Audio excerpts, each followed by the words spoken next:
കർത്താവിന് ഫിലിപ്പ് ബ്രദറാണ്. എന്നെക്കാളും കൂടുതൽ സമയം പ്രേലായിട്ടുണ്ടായിരുന്നു. ഞാന് തീർച്ചയായിട്ട് പറയുകയല്ല എപ്പോഴും എന്ത് പറഞ്ഞാലും അവൈലബിളാ. കർത്താവിന് ഇപ്പം പറയാം 3 മണിക്ക് വേണം 4 മണിക്ക് വേണം, ഞാൻ റെഡി എന്നാ പറയുന്നത്. കർത്താവിന് വേണ്ടി ഏതുമായി തീരാൻ അദ്ദേഹത്തിന് ഭയങ്കര സന്തോഷമാണ്, തിടുക്കമാണ്. അങ്ങനെ ഉള്ളവരെ പിനാസിനെ പോലെ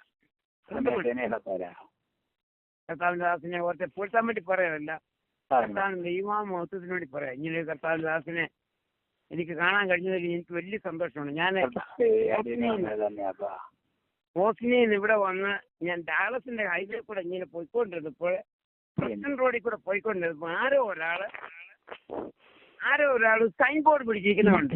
എന്റെ ഉള്ളത്തിലെ എന്റെ പിള്ളതുള്ളി, എലിസബത്തിന്റെ പിള്ളതുള്ളി പോലെ എന്റെ പിള്ളതുള്ളി. ഇതാരോ ഒരാൾ സൈൻ ബോർഡ്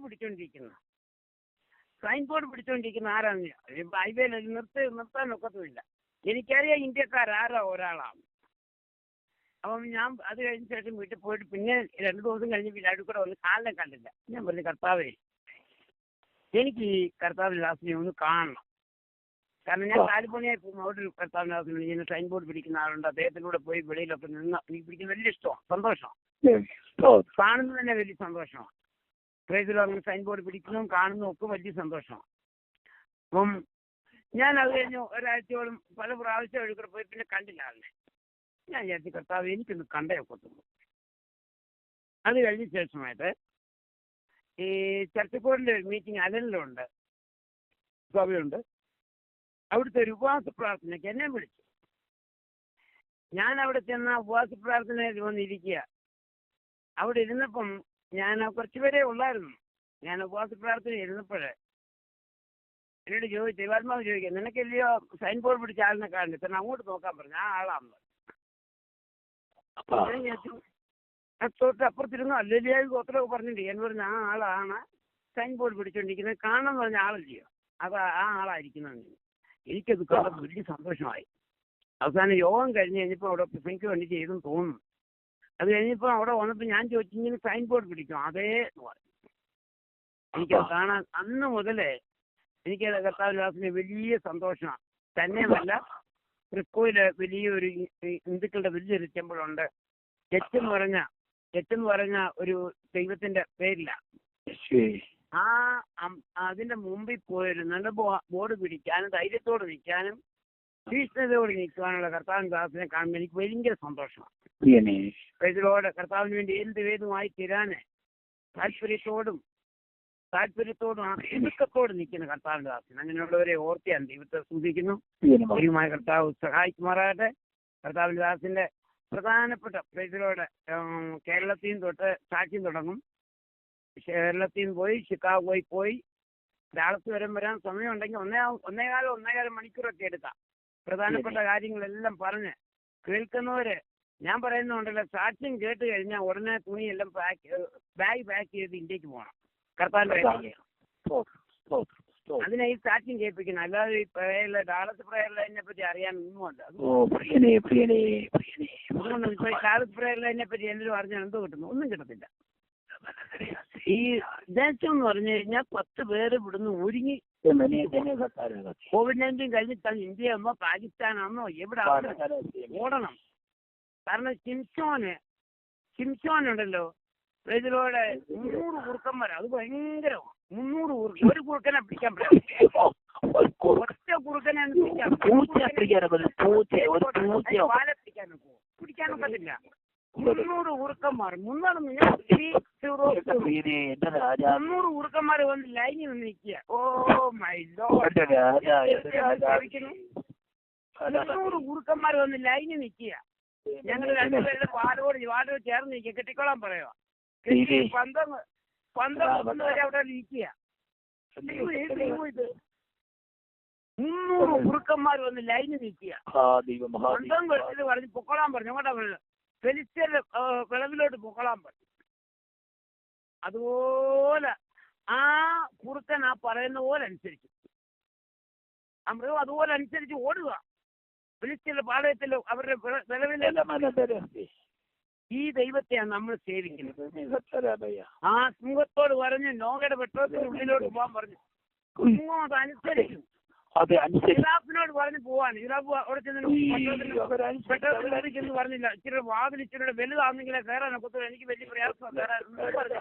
അതിൻ്റെ അകത്തൂടെ കുരിഞ്ഞകത്തൂടെ കയറി. ഇതാണ് പറയും, ഒരു കംപ്ലൈന്റും ഇല്ല. എല്ലാം വന്ന് മൃഗം അതിന്റെ കയറി നോവയിൽ കാണുമ്പോ നോവയിൽ ചിരിക്കുക. കളിയെ ഇത് കാണുന്നു. കടുവ കയറിയിരിക്കുന്നത്, ജിറാഫ് വന്ന് കയറിയിരിക്കുന്നു. അങ്ങോട്ടും ഇങ്ങോട്ടും യുദ്ധവുമില്ല, ഒന്നും. നമ്മൾ വലുതാണ്, നീ വലുതാണ്, ഞാൻ ചെറുതാണെന്ന് ഒന്നും പറയുന്നുമില്ല. എല്ലാവരും സന്തോഷമായിട്ട് സമാധാനമായിട്ട് അത് ഓർത്ത് കഴിഞ്ഞാൽ നമ്മൾ എത്ര ദൈവത്തെ സൂചിക്കണം എന്നറിയാം. ഇതുപോലെ ദൈവത്തിന് കഴിയാത്ത എന്തെങ്കിലും ഉണ്ടോ? ഒന്നുമില്ല. മൃഗങ്ങളെ എല്ലാം നോഗയുടെ പെട്ടകത്തിൽ കൊണ്ടുവരാൻ ദൈവത്തിന് കഴിഞ്ഞെങ്കിൽ പിന്നെ എന്തുവാ? ഒന്നും അസാധ്യമായിട്ടില്ല. അതുകൊണ്ട് ദൈവകരങ്ങളിലേക്ക് നമ്മൾ തന്നെ ഏൽപ്പിച്ചു കൊടുക്കാം. കർത്താവിന്റെ ദാസന്റെ സാക്ഷ്യം കേരളത്തിൽ തൊട്ട് തുടങ്ങും. പ്രൈസിലോട് ദൈവമായ കർത്താവ് നമ്മളെ സഹായിക്കും. പറയാം. God bless you. Thank you. പരിശുദ്ധ പിതാവിനും പരിശുദ്ധ പുത്രനും പരിശുദ്ധാത്മാവിനും ഈ മഹത്വവും അർപ്പിക്കുന്നു. ഒരു ദിവസം ഞാൻ കോഴിക്കോട് രാത്രി 8 മണിയായി കാണും. പതുക്കെ ഇങ്ങനെ അങ്ങോട്ട് നടത്തേണ്ട ഒരു ആവശ്യമുണ്ട്. പതുക്കെ നടക്കുക. പെട്ടെന്ന് ദൈവത്തിന്റെ ആത്മാവ് എന്റെ തലയ്ക്ക് മേളിൽ അല്പം മുകളിലായിട്ട് വന്ന്, അപ്പൊ അത് വരുമ്പോ എനിക്കറിയാം, നേരത്തെ എനിക്ക് അനുഭവങ്ങളുണ്ട്. വന്നിങ്ങനെ നിന്നു. ഞാനും നിന്നു. എന്നിട്ട് എന്നോട് പറഞ്ഞു, നീ മരിക്കാൻ പോവാന്ന് പറഞ്ഞു. ഉടനെ ഞാൻ പറഞ്ഞു, കർത്താവേ, അങ്ങ് പറഞ്ഞു ശരിയാണ്, ഞാൻ മരിക്കാൻ പോവാ, ഞാൻ മരിക്കും, അങ്ങ് പറഞ്ഞതുകൊണ്ട് ഞാൻ മരിക്കും. പക്ഷെ ഞാൻ നേരെ പാതാളത്തിലേ പോകത്തുള്ളൂ. എനിക്കറിയാം എന്റെ പാവപ്രവൃത്തികൾ കൊണ്ടാണ് ഞാൻ അവിടെ പോകുന്നത്. അവിടെ ചെന്ന് കഴിഞ്ഞിട്ട് അവിടെയുള്ള അവരുള്ള മനുഷ്യരോടായാലും ഞാൻ പറയും, ഞാനിവിടെ വരാൻ കാരണം ഞാൻ തന്നെയാ, ദൈവമല്ല. ദൈവം അവസരങ്ങളെ തന്നു, പക്ഷെ അതെല്ലാം ഞാൻ നശിപ്പിക്കുന്നത് നിമിത്തമാണ് ഞാനിവിടെ വരാൻ കാരണമായതെന്ന് അവരോട് പറയും. അവിടെ അങ്ങയെക്കുറിച്ചേ പറയും, അങ്ങയുടെ നന്മയെക്കുറിച്ചേ പറയുള്ളൂ. അങ്ങ് എനിക്കൊരു ദോഷവും ചെയ്തിട്ടില്ല, എന്റെ കുറ്റം കൊണ്ടാണ് ഞാൻ പോകുന്നത്. എനിക്ക് കർത്താവിന്റെ ഈ വർത്തമാനം കേട്ടുകൊണ്ട് അവിടെ ഇങ്ങനെ നിൽക്കുക, എനിക്കതറിയാം, ഇങ്ങനെ ഫീൽ ചെയ്യുന്നത്. അത് വരുമ്പോ എനിക്കറിയാം, ആ സാന്നിധ്യം എനിക്കറിയാം. കേട്ടോട്ട് നിൽക്കുകയത്. അതുകൊണ്ട് ഞാൻ പറഞ്ഞു, കർത്താവേ, ഞാൻ എത്ര ശ്രമിച്ചിട്ടും എനിക്ക് ഈ പാപ സ്വഭാവത്തെ ജയിക്കാൻ ഒക്കത്തില്ല, അതുപോലെ എന്നെ കൊണ്ട് ഒക്കത്തില്ല എന്ന് പറഞ്ഞു. പെട്ടെന്ന് എന്നോട് ഒരു ഇടവേള വെച്ചിട്ട് പറഞ്ഞു, നിന്നെ കൊണ്ട് ഒക്കുമെന്ന് എന്നോട് പറഞ്ഞു. ഉടനെ ഞാൻ ചോദിച്ചു, അതെങ്ങനാന്ന് ചോദിച്ചു. ഉടനെ എന്നോട് പറഞ്ഞു, എന്റെ ആത്മാവിനാണ് ദുഃഖം എന്ന് പറഞ്ഞു. ഉടനെ ഞാൻ തിരിച്ചങ്ങോട്ട് പറഞ്ഞു, കർത്താവേ, അവിടുന്ന് മഹാദൈവമാണ്, അതുകൊണ്ട് അങ്ങേക്കെല്ലാം ഒക്കും, അവിടുത്തെ ഹിതം പോലെ ചെയ്താട്ട് എന്ന് പറഞ്ഞു. പെട്ടെന്ന് എന്റെ അടുത്ത് നിന്ന് കർത്താവ് പോയി. ഞാനും നടന്ന് എന്റെ വഴിക്ക് പോയി. ഇത് ഞാനിപ്പോ പറയാൻ കാരണം ഇതായിരുന്നു ഞങ്ങൾ തമ്മിലുള്ള എന്റെ കർത്താവിന്റെ എനിക്ക് രണ്ട് അനുഭവം ഉണ്ട്. എന്നുവെച്ചാൽ 21 വയസ്സായപ്പോഴാണ് ഞാൻ സ്നാനപ്പെട്ടത്.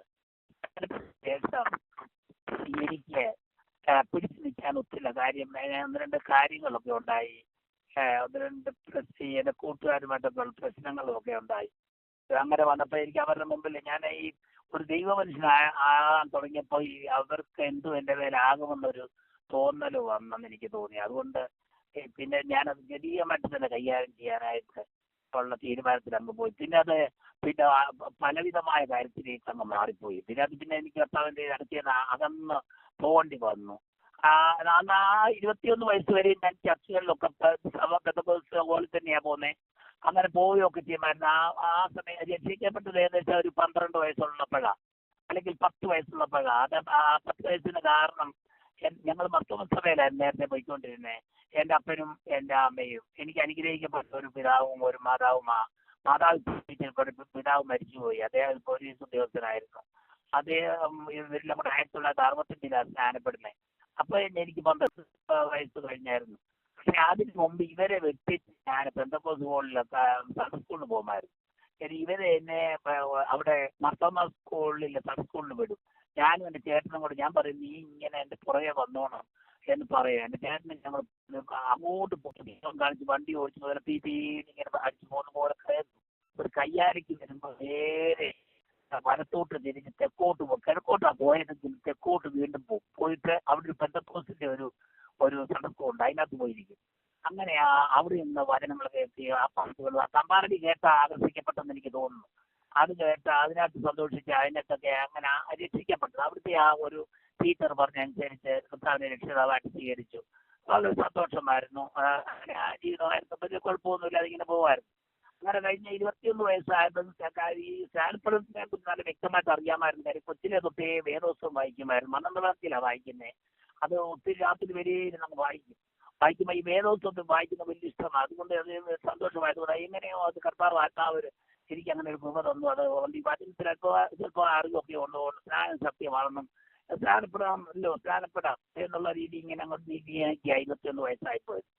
അങ്ങനെ 21 വയസ്സ് സ്നാനപ്പെട്ട് കഴിഞ്ഞപ്പം ഈ പറഞ്ഞ പ്രശ്നം ഉണ്ടായി. ഈ കൂട്ടുകാരിൽ നിന്നൊക്കെ ചില പ്രയാസങ്ങളുണ്ടായപ്പോൾ നമ്മൾ പിന്നെ അത് ആ രീതി ശാരീരികമായിട്ട് തന്നെ അങ്ങ് നേരിട്ടു. അതുകൊണ്ട് വിശ്വാസത്തിന് പിന്നെയും താപ്പോട്ട് പോകേണ്ടി വന്നു. അങ്ങനെ പോയി പിന്നെ അത് വേറെ പല കാര്യങ്ങളിലും വരവേണ്ടി വന്നു. അങ്ങനെ കുറച്ച് നാൾ ജീവിക്കുമ്പോഴാണ് ഈ സംഭവം, ഈ അരുളപ്പാട് മേളിൽ നിന്ന് വന്നത്. നിന്റെ പരിപാടി തീരുക എന്ന് പറഞ്ഞു. അപ്പൊ അതിന് ഈ 21 വയസ്സ് മുതൽ തന്നെ ഒത്തിരി കാര്യങ്ങളിൽ എന്നോട് പലപ്പോഴും സംസാരിക്കുകയും വളരെ ക്ലോസ് ആകും. എൻ്റെ അടുത്ത് നിൽക്കുന്നതായിട്ട് എനിക്ക് എപ്പോഴും ഫീൽ ചെയ്യും. എവിടെ എന്തോ അനർത്ഥം ഉണ്ടായത്, വലിയ ആക്സിഡൻ്റൊക്കെ എനിക്കുണ്ടായിട്ടുണ്ട്. അന്ന് എൻ്റെ അടുത്ത് നിൽപ്പുണ്ട് ഈ കർത്താവ്. അടുത്ത മാറത്തില്ല. അതെനിക്കൊരു വലിയ അനുഭവം. പ്രാർത്ഥനയെല്ലാം കേൾക്കും. എനിക്കൊരു സൈക്കിൾ പോലും ഇല്ലായിരുന്നു എൻ്റെ ജീവിതത്തിൽ. വയസ്സിന് ശേഷമാണ് ഞാനൊരു സൈക്കിൾ ഇങ്ങനെ കാശ് കൊടുത്ത് വാങ്ങിക്കുന്നത്. അതിന് മുമ്പ് എൻ്റെ അപ്പൻ്റെ ഒരു സൈക്കിൾ ഉണ്ടായിരുന്നു, അതേ ഉള്ളായിരുന്നു. എന്നാൽ ഞാനായിട്ടൊരു ഒന്നുമില്ലായിരുന്നു. എനിക്കങ്ങനെ ഒരു ആസ്തിയോ ഒന്നും ഉള്ളൊരു ഇച്ചിരി കഴിയുമ്പോൾ ഞാൻ വേറെ വല്ലതിൻ്റെ കാര്യങ്ങൾ പറയുമ്പോൾ നിങ്ങൾ ആയിരിക്കും ഞാൻ വലിയ പണക്കാരൻ. അതെനിക്ക് സഹിക്കാനൊക്കത്തില്ല. ഞാൻ നട്ടിങ്ങായിരുന്നു. അതാ നട്ടിങ്ങെന്നാണ് എന്നെ കെട്ടിക്കൊണ്ട് വന്നത്. അപ്പം ഞങ്ങൾ തമ്മിൽ എപ്പോഴും സംസാരിക്കും ഇങ്ങനെ. ഈ ഓൾമോസ്റ്റ് എല്ലാ ദിവസവും ഈ തെറ്റായ രീതിയിലാണ് പോകുന്നെങ്കിലും എല്ലാ ദിവസവും പ്രാർത്ഥനയുണ്ട്. അതൊരു രഹസ്യ പ്രാർത്ഥനയാണ്. അത് ഈ ജോലി കഴിഞ്ഞ് ഓൺ ദ വേയില് വിതരമായിട്ട് ഇരിക്കാൻ മനസ്സിലാക്കി ശല്യപ്പെടുത്താത്ത സ്വസ്ഥമായിട്ടിരിക്കാവുന്ന സ്ഥലത്തിരിക്കുന്നത് ആകാശത്തോട്ട് നോക്കി ഈ നക്ഷത്രങ്ങളെ നോക്കിയാ എന്നും അതിന്റെ സ്റ്റാർട്ടിങ് ഇങ്ങനെ പതുക്കെ സംസാരിച്ചു. കർത്താവേ, എനിക്ക് ഈ പാവത്തെ ജയിക്കാൻ കഴിയുന്നില്ലല്ലോ, എന്താണ് ഇതിന്റെ അന്തം? ഒരു ദിവസവും സ്വസ്ഥതയില്ല, ഒറ്റ ദിവസവും സ്വസ്ഥതയില്ല. എന്നാൽ പൈസ ഒക്കെ തരുന്നുണ്ട്, ഞാൻ ചോദിക്കുന്ന എല്ലാ കാര്യങ്ങളും എനിക്ക് തരുന്നുണ്ട്, പക്ഷെ സ്വസ്ഥതയെന്ന് പറയുന്ന സാധനമില്ല. അപ്പൊ ഞാൻ കർത്താവേ എന്നെ സഹായിക്കണം, എനിക്ക് ഈ പാപ വഴികളിൽ അങ്ങനെ രക്ഷപ്പെടണം പറയും. അത് പതുക്കെ തുടങ്ങി പിന്നെ കണ്ണുനീര് ഒഴുകാൻ തുടങ്ങും. അത് താപ്പോട്ട് ഷർട്ടിലെല്ലാം ആവും. കുറച്ച് നേരം ഒരു 3/4 മണിക്കൂർ നീണ്ടു നിൽക്കിയത്. അത് ഏങ്ങലടിയിലോ പിന്നെ അത് വലിയ കരച്ചിലും വലിയ ഒരു ഏങ്ങലടിയിലും ഒക്കെ ആദ്യയിരുന്നേ. അങ്ങനെ എവരിഡേ ഓൾമോസ്റ്റ് എല്ലാ ദിവസവും ഇതാ പരിപാടി. ഒരു സന്ധ്യ സമയത്ത് മനുഷ്യരാരും കാണാത്തപ്പം കലിങ്കയിലൊക്കെ ഇരിക്കും, അല്ലെങ്കിൽ സ്കൂളിന്റെ ഫീൽഡിലൊക്കെ പോയിരുന്ന് അവിടെ വാർത്തെടുത്തിരിക്കും, അല്ലെങ്കിൽ കനാലിന്റെ വാർത്തെടുത്തിരിക്കും. അങ്ങനെയുള്ള സ്ഥലങ്ങൾ ഞാൻ തിരഞ്ഞെടുക്കും. പകലാണ്, ഉച്ചയ്ക്ക് എല്ലാവരും ഉറങ്ങുന്ന ടൈം നോക്കും. എന്നിട്ട് പോയി ഇങ്ങനെ സംസാരിക്കും. ആ സംസാരത്തിലെല്ലാം കർത്താവിനോട് സംസാരിക്കുന്നൊക്കെ ഉണ്ട്, പലപ്പോഴുമായിട്ട് സംസാരിക്കുന്നുണ്ട്. അതെനിക്ക് അറിയാം. ഇങ്ങനെ വരുമ്പോ തന്നെ എനിക്കറിയാം ഇത് വരിക, കർത്താവ് സംസാരിക്കാൻ തുടങ്ങുക. അപ്പൊ ഞാൻ നിശബ്ദനായിട്ട് നിൽക്കും. അതാ അതിന്റെ രീതി. പിന്നെ കർത്താവ് ഇങ്ങോട്ട് പറയുന്ന കേട്ടിട്ട് അപ്പോഴേ സ്വസ്ഥത വന്നു കഴിഞ്ഞു. അപ്പോഴേ എനിക്ക് ഉത്തരമായി. ഇനി രോഗസൗഖ്യമാണെങ്കിൽ അത് അന്നേരം വരിക, എല്ലാം വരിക. ഒരു കാര്യവും പറഞ്ഞാൽ മതി, ഉടനെ വരിക. പക്ഷേ ഞങ്ങൾ തമ്മിലുള്ള ബന്ധം ഇങ്ങനെ, ഞാൻ എൻ്റെ വിചാരങ്ങൾക്കും മനോബോധത്തിനും ഇഷ്ടമായിട്ട് നടക്കും. കർത്താവുമായിട്ട് ഇങ്ങനെ ഒരു പ്രാർത്ഥനാ ലൈൻ ഉണ്ട് താൻ. അത് എവരിടയിലും ഉണ്ട്. പതിനും വായിക്കും. അങ്ങനെ നിൽക്കുമ്പോൾ ഈ കൺവെൻഷനിലൊക്കെ വരികയാണെങ്കിൽ കൺവെൻഷൻ അകത്തിരിക്കത്തില്ല. കാര്യം എനിക്ക് വിശുദ്ധന്മാരെ കാണുന്നത് തന്നെ വലിയ പേടി, അടുത്ത് ഞാൻ നിൽക്കത്തില്ല. കാര്യം ഇത് അതിവിശുദ്ധമാണെന്നും ഇതിനകത്ത് വളരെ സൂക്ഷിച്ച് ഇടപെടാമെന്നും എനിക്ക് ഭയം എൻ്റെ ഹൃദയത്തിൽ ഇപ്പോഴും ഉണ്ട്. ഈ സഹോദരിമാരാണെങ്കിൽ തന്നെയും പ്രവാചകന്മാരോ വല്ലതും ഉണ്ടെങ്കിൽ കഴിവതും ഞാൻ അവരുടെ അടുത്ത് പോകത്തില്ല. എനിക്ക് പേടിയെന്ന് വെച്ചാൽ മറ്റൊന്നുമല്ല, ഇത് വിശുദ്ധ സ്ഥലമല്ലേ, അതുകൊണ്ട് എനിക്ക് ഭയം. അതുകൊണ്ട് കൺവെൻഷൻ പന്തലിന്റെ അടുത്ത് തന്നെ, അതിനോട് സമാനമായിട്ട് തൊട്ടടുത്ത് തന്നെ ഈ മൈക്കിന്റെ നേരെ അടുത്ത് പോയിരിക്കും. ഈ കോളാമ്പി വെച്ചേക്കുന്നിടത്ത് പുറത്തായിട്ട് നിൽക്കും. അവിടെ ഇരുന്ന് ഇത് കേൾക്കും. അവിടെ വിശ്വാസന്മാരെ, ഈ വിശുദ്ധിയുടെ ഉപദേശം പറയാത്ത ഉപദേശിമാരെ എനിക്ക് ഭയങ്കര വിരോധമാണ്. എന്ന് വെച്ചാൽ ഈ നിന്നെ ഞാൻ വാലിന്റെ തലയാത്തെന്നൊക്കെ പറഞ്ഞു കഴിഞ്ഞാൽ എനിക്ക് ഭയങ്കര വിരോധം അവരോട്. അത് ഇല്ല, മനസ്സിലിരിക്കും. എന്നാ നീ പാവി, നീ രക്ഷപ്പെടണം, നീ നരകത്തിൽ പോ, നീ കെടാത്ത തീരും ചാകാത്ത മുഴുവനെ നീ അപഹരിക്കാൻ പോകാന്ന് പറയുന്നവരോട് എനിക്ക് ഭയങ്കര ഇഷ്ടമാണ്. അതങ്ങോട്ട് പറയാൻ തുടങ്ങും. അപ്പൊ ഞാൻ ഈ അകലം പാലിച്ചാ നിൽക്കുന്നത്. മനുഷ്യന് കേൾക്കണം. അതന്നെ കോളാമ്പി പ്രയോഗിക്കുമ്പം ഉച്ചത്തിൽ കരയാൻ തുടങ്ങും. അയ്യോ നീ ചില സമയങ്ങളിൽ അങ്ങ് ഉപകരിക്കും. എന്റെ ദൈവമേ എന്നെ രക്ഷിക്കരുതേ, എന്നെ സഹായിക്കരുതേ. പിന്നെ ആ കാര്യത്തിൽ ഉപദേശിച്ച് നിർത്തുമ്പോഴേ കാര്യത്തിൽ നിൽക്കുകയുള്ളൂ. അപ്പം ഇതായ എന്റെ ഒരു ഒരു ഇങ്ങനെ കൺവെൻഷൻ കാര്യങ്ങളിലൊക്കെ ഞാൻ അറ്റൻഡ് ചെയ്യുമ്പോൾ സഭയുടെ കാര്യം കഴിവതും മാക്സിമം വിശുദ്ധ സ്ഥലങ്ങളോട് അടുക്കാതെ എത്രയോ ഒഴിഞ്ഞു നിൽക്കാമോ അത്രയും ഒഴിഞ്ഞു നിൽക്കും. വേണ്ടുന്ന കാര്യങ്ങളൊക്കെ എത്തിച്ചു കൊടുക്കും. അത്രയോ ഒരു കാര്യങ്ങള്. എന്നാൽ എല്ലാ കാര്യങ്ങൾക്കും കഴിവതും പങ്കെടുക്കും. എന്നാൽ ഈ വിശുദ്ധ സ്ഥലത്തോട് ഞാൻ കഴിവതും അടുക്കത്തില്ല.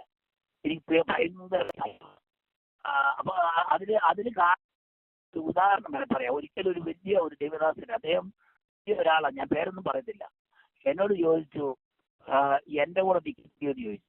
ഉടനെ ഞാൻ പറഞ്ഞു, അച്ഛാ ഞാൻ നിൽക്കത്തില്ലെന്ന് പറഞ്ഞു. ഏത് കാര്യം ആരോട് മുഖത്ത് നോക്കി പറയാൻ എനിക്ക് വേണ്ടിയില്ലായിരുന്നു. അന്നും ഇല്ല, ഇന്നും ഇല്ല, ഇപ്പോഴും പറയും. അപ്പം ഞാൻ പറഞ്ഞു നിൽക്കത്തില്ല എന്ന് പറഞ്ഞു. ഞാൻ പറഞ്ഞാ എന്റെ മനുഷ്യനോട് പാപം ചെയ്ത ദൈവത്തോട് അപേക്ഷിക്കുക, മനുഷ്യൻ ദൈവത്തോട് പാപം ചെയ്ത് ആരോട് അപേക്ഷിക്കുമെന്ന് ചോദിച്ചു. കാര്യം അച്ഛൻ എനിക്കച്ഛനെ ഇഷ്ടമാണ്, പക്ഷെ ഇതാ വിഷയം, എന്റെ പാപം തന്നെ എനിക്ക് വഹിക്കാൻ ഒക്കുന്നില്ല. അങ്ങനെ ഇരിക്കും ഞാൻ ദൈവത്തിന്റെ പാപം കൂടെ ചെയ്യാൻ ഒക്കത്തില്ല. അതുകൊണ്ട് ഞാൻ ഒരിക്കലും നിൽക്കത്തില്ലെന്ന് പറഞ്ഞു. അപ്പൊ എന്റെ മനസ്സാക്ഷിയിൽ ഈ വചനം എനിക്കറിയാവുന്നതുകൊണ്ട് ഇതേതാ തെറ്റ് ഏത് ശരിയെന്ന് വ്യക്തമായിട്ട് ദൈവാത്മാവ് അന്നേരം ഗ്രഹിപ്പിക്കുക. തന്നെയല്ല, കൂടെ ദൈവാത്മാവ് ഓരോരോ സമയങ്ങളിൽ അതൊരിക്കലും അതിശയം തോന്നാറുണ്ട്. നീ ഇന്നത് ചെയ്യരുത്, എന്നോട് പെട്ടെന്ന് പറയാം, നീ ഭാവിയില് എന്റെ ശുശ്രൂഷ വഹിക്കാനുള്ളവനാ, നീ ഇത് ചെയ്യരുതെന്ന് പറയും. ഉടനെ ഞാനത് ചെയ്യത്തില്ല, അത് ഇത് മാറി നിൽക്കും. അങ്ങനെ ഓരോ ഡിറക്ഷൻസ് ഇങ്ങനെ കിട്ടുക. അപ്പൊ ഞാൻ പറഞ്ഞില്ലയോ, എന്റെ 16-ാമത്തെ വയസ്സിൽ എന്റെ അപ്പം മരിച്ചുപോയി. ഞാൻ പിന്നെ അനാഥനാ. അപ്പൊ കൂടെ ഞാൻ ഇത് ക്ലെയിം ചെയ്യും. കർത്താവേ ഞാൻ അനാഥനാ, എനിക്ക് വരുന്ന വഴി കാണിച്ചു തരണം, അതുകൊണ്ട് എന്നെ രക്ഷിക്കണം എന്ന് ഞാനിങ്ങനെ കൂടെ പറഞ്ഞുകൊണ്ടിരിക്കും. every വേലയും പ്രാർത്ഥനയോണ്ടിരിക്കും. പിന്നെ ആകാശത്തോട്ട് നോക്കിയാ ഈ പ്രാർത്ഥന മുഴുവൻ ഈ ആകാശത്തോട്ട് നോക്കി പറയും, കർത്താവെ ഈ നക്ഷത്രങ്ങളെയെല്ലാം ഉണ്ടാക്കിയത് അങ്ങ് വലിയവനും ഭയങ്കരമായ ദൈവമാണ്, അങ്ങയ്ക്ക് സകലതും കഴിയും, അങ്ങയ്ക്ക് അസാധ്യമായതൊന്നുമില്ല. അപ്പൊ ഈ അബ്രഹാമിനെ വിളിച്ചുകൊണ്ട് ഈ ആകാശത്തിറങ്ങിയൊക്കെ ചെറുപ്രായത്തിലെ ഞാൻ വായിച്ച് പുസ്തകം വെച്ചിട്ടുണ്ട്. അപ്പം അദ്ദേഹം അത് വിശ്വസിച്ചു. നിനക്ക് സംശയം ഉണ്ടായപ്പോഴാണ് ഇതിന് പുറത്തിറങ്ങി വരാൻ പറഞ്ഞു, ആകാശത്തോട്ട് നോക്കാൻ പറഞ്ഞു. അങ്ങനെ ആ ഭാഗങ്ങളെല്ലാം ഞാനും ഇതുപോലെ ആകാശത്തോട്ട് നോക്കും. ഈ ഭക്തന്മാരെന്തോ ചെയ്താലും അധികം കോപ്പി ചെയ്യും. വിശുദ്ധന്മാർ മാത്രം. വിശുദ്ധന്മാരെന്തോ ചെയ്താൽ വിശുദ്ധന്മാരാണെന്ന് എനിക്ക് അവരെ വിവേചനപരം എനിക്കുണ്ട്. കാര്യം എനിക്ക് എൻ്റെ അടുത്ത് നിൽക്കുമ്പോൾ എനിക്കറിയാം 2-3 വർക്ക് അതെല്ലാവർക്കും അറിയാം, നമ്മളെ മലയാളികളായിട്ട് പ്രത്യേകിച്ച് അറിയാം. അതുകൊണ്ട് ഞാൻ ദൈവഭക്തന്മാരെ കോപ്പി ചെയ്യുന്നതിൽ എനിക്ക് നാണമൊന്നുമില്ല. അതുകൊണ്ട് അബ്രഹാം പോലുള്ള ഭക്തന്മാരെ ആൾക്കാര് എങ്ങനെയാ ദിവസനിയിൽ നിന്നത്, അത് ഞാൻ ഇങ്ങനെ കോപ്പി ചെയ്യാൻ ശ്രമിക്കും. മറ്റേതപ്പോൾ ഒഴിയാൻ എനിക്ക് എളുപ്പമാവും. ഇതാ ചെയ്യുന്ന ഒരു പാറ്റേൺ ഞാൻ പറയാം. പ്രാർത്ഥനയുടെ രീതികളെ, പോകുന്ന രീതികളെ, വചനം വായിക്കുന്ന രീതികളെ, സഭയിൽ പോകുന്ന രീതികൾ, ഇതായിരുന്നു രീതി. എന്നാ എന്റെ മനോവികാരത്തിനും എന്റെ മനസ്സിന്റെ ഇഷ്ടത്തിനും എന്റെ ആ ജഡത്തിന്റെ സന്തോഷത്തിനും വേണ്ടി എനിക്ക് ഇഷ്ടമുള്ളത് യാതൊരു പേടിയും കൂടാതെ ആരെയും പേടിക്കാതെ അങ്ങ് ചെയ്യും. അതാണ് എന്റെ സ്വഭാവം. ആര് കേട്ടാലും എനിക്കൊന്നുമില്ല, ആര് കണ്ടാലും എനിക്കൊന്നുമില്ല. കാര്യം അത്ര അതിനുള്ള ജ്ഞാനമേ ഉള്ളൂ. ഒന്നുകിൽ ജ്ഞാനം വേണം. അയ്യോ അതാണ് അവർ കേട്ടാൽ മോശമല്ലയോ, അത് കേട്ടാൽ നാണമല്ലേ, അത് എനിക്ക് അങ്ങനത്തെ പ്രശ്നമൊന്നും ഉദിക്കുന്നേ ഇല്ല. കാര്യം അതിനുള്ള അറിവേ എനിക്കുള്ളൂ. അപ്പൊ ഞാൻ ഈ ദൈവം എനിക്ക് അതത് സമയങ്ങളിൽ അറിവുകൾ തരും. ആ അറിവുകളിലാണ് ഞാൻ ജീവിക്കുന്നത്. ഓരോരോ ഏത് കാര്യത്തിലായാലും എന്ത് കാര്യത്തിലായാലും ദൈവം എനിക്ക് അതത് സമയങ്ങളിൽ ഞാൻ പറയും അതിൽ കൂടുതൽ തരില്ലെന്ന് പറയും. എനിക്ക് വലിയ ജ്ഞാനം തരില്ല. അപ്പം ഈ ബൈ ചാൻസ് ഞാനൊരു കാര്യം പറയും. ഒരിക്കൽ എനിക്ക് ദൈവം എനിക്ക് പലവിധ ഈ ലൗകികമായ ഉയർച്ചകൾ നൽകി. എന്റെ യൗവന കാലത്ത് തന്നെ ഒരു 18 വയസ്സ് മുതൽ എന്റെ കൂട്ടുകാർക്ക് അസൂയ വരുമാറായിരുന്നു എന്റെ ജീവിത രീതി. ദൈവം ആ രീതിയിൽ അങ്ങ് ആക്കിയായിരുന്നു. അപ്പൊ ഞാൻ ഒരു എനിക്ക് ഈ ചെറിയ ചെറിയ കോൺട്രാക്ട് പണികളൊക്കെ ഉണ്ടായിരുന്നു ഈ കെട്ടിടത്തിന്റെ ഒക്കെ. ഒടുവിൽ അതായത് ആദ്യം ഞാൻ വേറെ ചെറിയ ചെറിയ പണികളൊക്കെ ചെയ്തത്. പിന്നെ അത് കഴിഞ്ഞിട്ട് ഞാൻ അങ്ങനെ ആക്കി.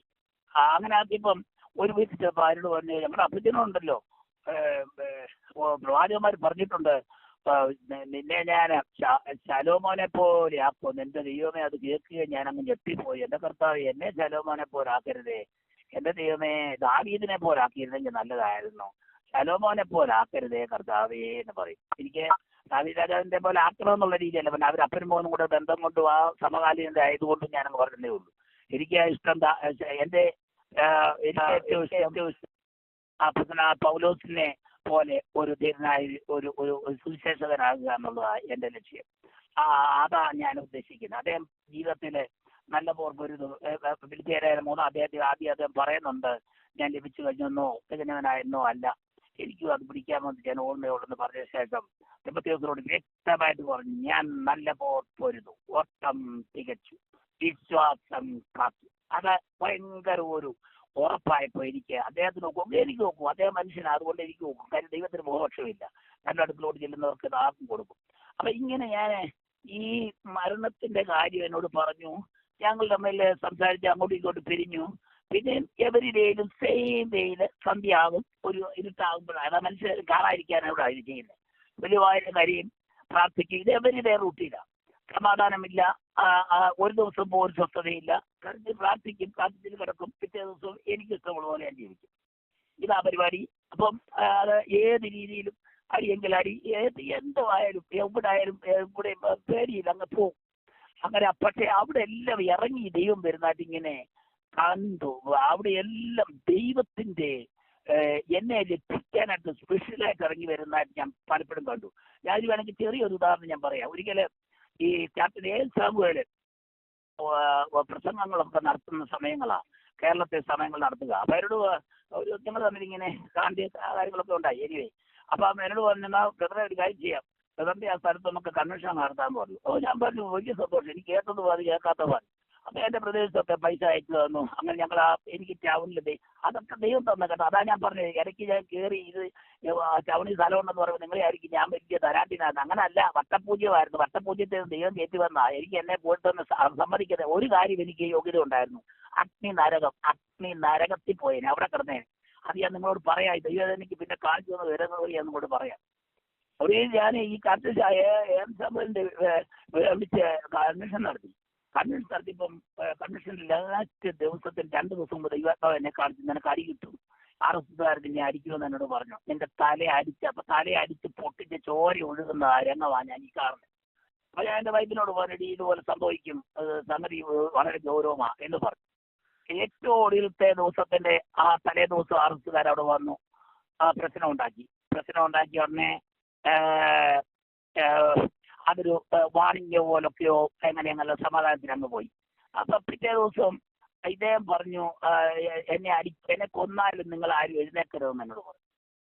അപ്പൊ ഞാൻ പറഞ്ഞു, ഇല്ല എഴുന്നേക്കത്തില്ല എന്ന് പറഞ്ഞു. എഴുന്നേക്കത്തില്ലെന്ന് പകുതി മനസ്സോടാ പറഞ്ഞു. ഇങ്ങനെ കൺവെൻഷൻ അങ്ങോട്ട് മൂത്തു. അപ്പൊ ഇതിന് വേറെ ക്രിസ്ത്യാനികളും ഉണ്ടായിരുന്നു ഇതിന് കൂട്ട്. അപ്പൊ യൗവനക്കാരായ കുറച്ച് ഞാൻ എന്റെ ഞാൻ പറഞ്ഞേ, മുമ്പ് നിങ്ങൾ ദയവ് ചെയ്ത് ഞാൻ തരാറ്റിനാണ് ചിന്തിക്കുന്നത്. എന്റെ കാറ് 1ാം ക്ലാസ് കാറാ, കേരളത്തില് നമ്മുടെ DGP ഉപയോഗിച്ചുകൊണ്ടിരുന്ന കാറാണ് ഞാൻ ഉപയോഗിക്കുന്നത്. അത് എല്ലാ രീതിയിലും നല്ല ബെസ്റ്റ് ഒരു കാറായിരിക്കുന്നത് എൻ്റെ ഇരിക്കുന്നത്. നല്ല അന്നത്തെ കാലത്ത് തന്നെ നല്ലൊരു അംബാസഡർ കാറ്, ഒരു എന്തുവാ ഈ ഡീസൽ കാറ്, നല്ല സീറ്റും എയർ കണ്ടീഷനും നല്ല 1ാം ക്ലാസ് കാറാണ്. അത് ഞാൻ എൻ്റെ ആ കോമ്പൗണ്ടിന്റെ ആ റോഡ് സൈഡിൽ തിരുവല്ല കോഴഞ്ചേരി ആ വഴിയിൽ അതിന്റെ ആ സൈഡിൽ എത്തിയിട്ട് ഞാൻ ഇട്ട് കഴിഞ്ഞപ്പോഴാണ് കണ്ടു ഇവന്മാർ നിരന്ന് താളം തല്ലിക്കൊണ്ടിരിക്കുക. ഈ തിന്തിലും ഒക്കെ അടിച്ചുകൊണ്ട് ഈ RSSകാർ വന്ന് എൻ്റെ മതിലേ ഇരിക്കുക, വെറുതെ ഇരിക്കുക. ഞാൻ നേരെ അങ്ങോട്ട് കയറി ഓരോരുത്തരെ ഒന്നും നോക്കിയിട്ട് ഒന്നും വേണ്ടിയില്ല. കേൾക്കാമോ ഇത് പോയോ? ഒഴിയിൽ ഇത് ഞാൻ ഇവരെ ഒന്ന് നോക്കിയിട്ട് ഞാൻ നേരെ അകത്തോട്ടം കയറി ഞാൻ അവിടെ പോയി ഞാൻ ഈ ഉപദേശി പ്രസംഗിക്കുന്ന കേട്ടോണ്ടിരിക്കുക. കുറച്ച് കഴിഞ്ഞവന്മാരെ എല്ലാം കൂടെ ഇറങ്ങി എണീറ്റ് വന്നു. യോഗത്തിന്റെ അകത്ത് കയറി ഉപദേശി ആ മൈക്ക് കാരനെ ആദ്യം അടിച്ചു, അവന്റെ നിന്ന് പിടിച്ചു വായിച്ചു. പിന്നെ ഉപദേശിയെ അടിച്ചു, ഉപദേശിയെ താഴെ ഇട്ടു. ഇവർ മുട്ടുകൊത്തുന്നത് കുത്തുക, ഈ മുട്ടുകൊണ്ടിട്ട് ഇങ്ങനെ ഈ വയറിലിട്ട് ഇങ്ങനെ കുത്തുക. ഒന്നെ ഞാൻ ഇത് ഉപദേശിച്ച് പറഞ്ഞിട്ടില്ലയോ, എന്നെ കൊന്നാലും എനിക്കത് തന്നെ വാപ്പ് പറഞ്ഞിരിക്കുന്നത്. അങ്ങനെ ഇരിക്കുക. പിന്നെ ഞാനിങ്ങനെ ഒന്നുകൂടെ നോക്കും. പിന്നെ ഓ ഇല്ല, ഞാൻ ഒന്നിനും പോകത്തില്ല, ഞാനിങ്ങനെ ഇരിക്കുക എന്നെല്ലാം ഞാനിങ്ങനെ കുറച്ചു നേരം ചിന്തിച്ചപ്പം ഞാൻ നോക്കിയ ഉപദേശിച്ച് വലിച്ച് സ്റ്റേജിൽ നിന്ന് താഴെ ഇട്ടു. അപ്പൊ വലിയൊരു സ്റ്റേജ് ഞാൻ കെട്ടിയേക്കുന്നത്. വലിയ സ്റ്റേജ് കെട്ടിയിട്ട് അതെന്ന് വലിച്ച് താഴെ ഇട്ടു. അപ്പൊ ഞാൻ വിചാരിക്കുന്നത് ഇനി ഞാൻ പോകുമായിരിക്കുമല്ലോ വിചാരിച്ചു. നോക്കിയിട്ട് സ്റ്റേജിൽ നിന്ന് വലിച്ചുകൊണ്ട് വീണ്ടും ഒരു കണ്ടം നികത്തിയ സ്ഥലമായിട്ട്. അപ്പൊ നികത്താത്ത കുറെ ഭാഗങ്ങൾ അതിൽ അയൽവക്കത്തുണ്ട്. അപ്പൊ അങ്ങോട്ട് കൊണ്ടുപോകും. അപ്പൊ എനിക്ക് മനസ്സിലായി കൊല്ലാനുള്ള പണിയാ. പിന്നെ ഞാൻ ഒന്നും ചിന്തിച്ചില്ല. പിന്നെ ഞാൻ യാതൊന്നും ചിന്തിച്ചില്ല. ഞാൻ ലാസ്റ്റിൽ ഇരിക്കുകയാണ്. അവിടുന്ന് ഞാൻ തന്നെ ഈ ലോങ് ജമ്പ് ചാടുന്നത് പോലെ ഒരു 5-6 ലോങ് ജമ്പിന് ഇങ്ങോട്ട് അടുത്ത് വന്നു. ആ തലവന്റെ പെട്ടലിക്ക് നോക്കും ഒരൊറ്റ ഇടിയാൻ കൊടുത്തു. അവനാണെന്നോ അവന്റെ അടുത്ത് നിന്നവനാണോ തിരിച്ച് എനിക്ക് ഒരൊറ്റ ഇടി. ഞാൻ വലിയ ആരോട് പറഞ്ഞിട്ടില്ല ഇതുവരെ. 1-2 പേരുടെ പറഞ്ഞിട്ടില്ല. അത് ഒറ്റ ഇടി തന്നു. ആ ഒറ്റ ഇടിക്കാൻ 2 അടി തെറിച്ചു പോയി. ദൈവമാർ ഈ അഭ്യാസം പഠിക്കുന്നവന്മാർ. എനിക്ക് എന്ന് പറഞ്ഞു കഴിഞ്ഞാൽ ഈ അഭ്യാസം എന്ന് പറയുന്നത് എന്നോട് പറയുന്നത് നീ പഠിക്കരുതെന്ന് പറയുന്നത് നിന്റെ ശരീരം എനിക്കുള്ളതാണ്. അതായത് ഇതൊന്നും ചെയ്യണമെന്നോട് നേരത്തെ പറഞ്ഞു. അതുകൊണ്ട് ഞാൻ ഇത്രയും പരിപാടിക്ക് ഒന്നും പോകത്തില്ല. അതും സമയങ്ങളിൽ എന്നെ വിടിവിക്കുന്നുണ്ട്. അപ്പൊ അവിടെ വെച്ച് തന്നെ ഇവന്മാര് ഒരിയിൽ അരി കിട്ടി. ഇവന്മാർക്ക് ശരിക്കും അരി കിട്ടി. ഇവന്മാർ തലയെല്ലാം പൊട്ടി. എന്നെ അയച്ച അരി പിന്നെ ഞാൻ അറിഞ്ഞത് വേറൊരാൾ തടഞ്ഞിട്ട് ആ ആളിന് അടി കിട്ടി. അങ്ങനെ ഞാൻ അരിയെന്ന് കഷ്ടിച്ച് രക്ഷപ്പെട്ടു. എനിവേ ഈ RSകാർ ഇത്രയും പേര് വന്നിട്ടും എന്റെ കാറിന്റെ മുന്നേ കിടന്ന കാറ് അവന്മാരടിച്ചു പൊട്ടിച്ചു. എന്റെ കാറെ തൊട്ടില്ല. അതാ ഞാൻ പറഞ്ഞു എവിടെ എനിക്ക് പ്രൊട്ടക്ഷൻ ഉണ്ട്. 2 ദിവസം കഴിയുമാരെ ഞാൻ വീണ്ടും ബാങ്ക് വെച്ച് കാണുമ്പം ഈ ഞങ്ങൾ സംസാരിച്ചു. എല്ലാവരും ഞാൻ പറഞ്ഞു മോനെ ഇവിടേക്ക് നമുക്ക് നിർത്തണം, ഇത് മുന്നോട്ട് കൊണ്ടുപോകാമെന്ന് പറഞ്ഞു. എനിക്കറിയാം ഇതിന്റെ കുഴപ്പം എന്നാണെന്നറിയാം. കാര്യം എനിക്ക് ഈ ലളിയ സ്വഭാവം ആയതുകൊണ്ട് യാതൊന്നും ഞാൻ മരിക്കത്തില്ല, ഒന്നിനും മരിക്കത്തില്ല. അത്രയും സ്വഭാവം എനിക്ക് ഗവൺമെന്റിനെയും പേടിയില്ല, ഇവരെയും പേടിയില്ല. അവന്മാർ 10 പേരെ ഉണ്ടാക്കിയാൽ ഞാൻ ഒരാൾ മതി, അല്ലെങ്കിൽ 1000 പേർക്ക് ഒരാൾ മതി, ഞാൻ മതി. അത്രയും ഞാൻ കൈകാര്യം ആ രീതിയിലുള്ള സ്വഭാവം എൻ്റെ. അപ്പം ഞാൻ അവിടെ നിന്നു. പഞ്ചായത്ത് മെമ്പറൊക്കെ വന്നു. അവിടെ കുറച്ച് സംഭാഷണം അതെല്ലാം കൂടെ പറഞ്ഞാൽ തെറ്റിപ്പോയി. സംരക്ഷണം എല്ലായിടത്തുനിന്നും സംരക്ഷണം ദൈവം എനിക്ക് ഒരുക്കിയെന്നാണ് ഞാൻ ഈ പറഞ്ഞിട്ടുണ്ട്. എൻ്റെ ദേഹത്തൊന്നും വേറെ ഒന്നും ഒരിക്കലും ചെയ്തിട്ടില്ല. അവിടെ അങ്ങനെ സ്ഥലങ്ങളിൽ രക്ഷപ്പെട്ടിട്ടുണ്ട്. അപ്പൊ എന്നാലും ഞാൻ ഇങ്ങനെ അങ്ങോട്ട് മുന്നോട്ട് പോയിക്കൊണ്ടിരിക്കുന്ന ഈ രീതിയിലാണ് എൻ്റെ സന്നിഷ്ടമായിട്ടുള്ള രീതിയിലാണ് ദൈവം എന്നെ സംരക്ഷിക്കുന്നുണ്ട്. അപ്പോഴാണ് ഈ ഫൈനലി ഈ സംഭാഷണം വന്ന് നീ മരിക്കാൻ പോകുന്നത്. അപ്പൊ എനിക്ക് കാര്യങ്ങൾ മനസ്സിലായി, എൻ്റെ അവസ്ഥ രീതിക എന്നും എനിക്ക് മനസ്സിലായി. ഉടനെ ഈ സംസാരിച്ചിട്ട് പിന്നെ പ്രാർത്ഥിച്ചുകൊണ്ടിരുന്ന വഴിക്ക് ഒരു ദിവസം രാത്രി 8 മണി കഴിഞ്ഞാണ് എൻ്റെ വീടിന്റെ കിഴക്കേ ഭിത്തിയിലെ ചിമ്മിനിയോട് ചേർന്ന് വെളിയിൽ ഇറങ്ങി ആകാശത്തോട്ട് നോക്കി പ്രാർത്ഥിച്ചുകൊണ്ടിരിക്കുക. ആകാശത്ത് ചന്ദ്രനുണ്ട്, നക്ഷത്രങ്ങളുണ്ട്. അപ്പൊ അതൊക്കെ സ്റ്റാർട്ട് ചെയ്തു, കരച്ചിൽ തുടങ്ങി. ദൈവമേ രക്ഷിക്കണമേ രക്ഷിക്കണമേ ഇങ്ങനെ പറഞ്ഞുകൊണ്ടിരിക്കുകയാണ്. ഇങ്ങനെ പറഞ്ഞുകൊണ്ടിരിക്കുമ്പോ ഞാൻ ആകാശത്തോട് കണ്ണ് തുറന്ന് നോക്കിക്കൊണ്ടിരിക്കുമ്പോ പെട്ടെന്ന് ഈ പവർ ഇങ്ങോട്ട് വരുന്ന ഞാൻ കണ്ടു അതിങ്ങനെ വരുന്ന ഞാൻ കണ്ടു. അതിങ്ങനെ ഇങ്ങോട്ട് വന്ന് എൻ്റെ ഹൃദയത്തിലോട്ട് ഈ നെഞ്ചിനകത്തോട്ടങ്ങ് കയറി ഉടനെ ഞാൻ പറയവാ. 1 സെക്കൻഡ് മുമ്പ് ഞാൻ പറഞ്ഞു തന്നെ ദൈവമേ ഈ പാവസ്വഭാവത്തിൽ നിന്ന് എന്നെ രക്ഷിക്കണമേ എന്ന് പറഞ്ഞ ഞാൻ അന്നേരം വിളിച്ചു പറയവാ, ദൈവമേ നീ എന്നെ സഹായിച്ചുവല്ലോ. എന്റെ ദൈവമേ ഞാൻ ഇനി എന്താണ് പറയേണ്ടത്? എന്റെ ദൈവമേ എന്നെ സഹായിച്ചല്ലോ, എന്റെ ദൈവമേ എന്നെ സഹായിച്ചല്ലോ. ഇങ്ങനെ ഞാൻ ഇത് തന്നെ 1 സെക്കൻഡ് മുമ്പ് പറഞ്ഞ നേരെ ഓപ്പോസിറ്റ് ആ കാര്യം സാധിച്ചത് ഞാൻ ഉറച്ചു പറയാൻ തുടങ്ങി. അപ്പോ എനിക്ക് മനസ്സിലായി, പെട്ടെന്ന് എനിക്ക് കാര്യങ്ങൾ വേറെ ഒരു രീതിയിൽ എല്ലാം ചിന്തിക്കുന്നത്. രാത്രിയാണെങ്കിലും എല്ലാം എനിക്ക് മനസ്സിലായി. ഞാൻ പിറ്റേ ദിവസം മുതൽ എനിക്ക് പാപത്തെ ജയിക്കാനുള്ള പവർ എൻ്റെ മേൽ വന്നു എന്നെനിക്ക് മനസ്സിലായി. എനിക്ക് ഈസിയായിട്ട് കാര്യങ്ങളെല്ലാം ജയിക്കത്തക്കൊണ്ടുള്ള കാര്യങ്ങൾ മനസ്സിലായി. അങ്ങനെ പെരുക്കെ അങ്ങോട്ട് സ്റ്റാർട്ട് ചെയ്തു. പിന്നെ എനിക്ക് ദർശനങ്ങൾ തരാൻ തുടങ്ങി.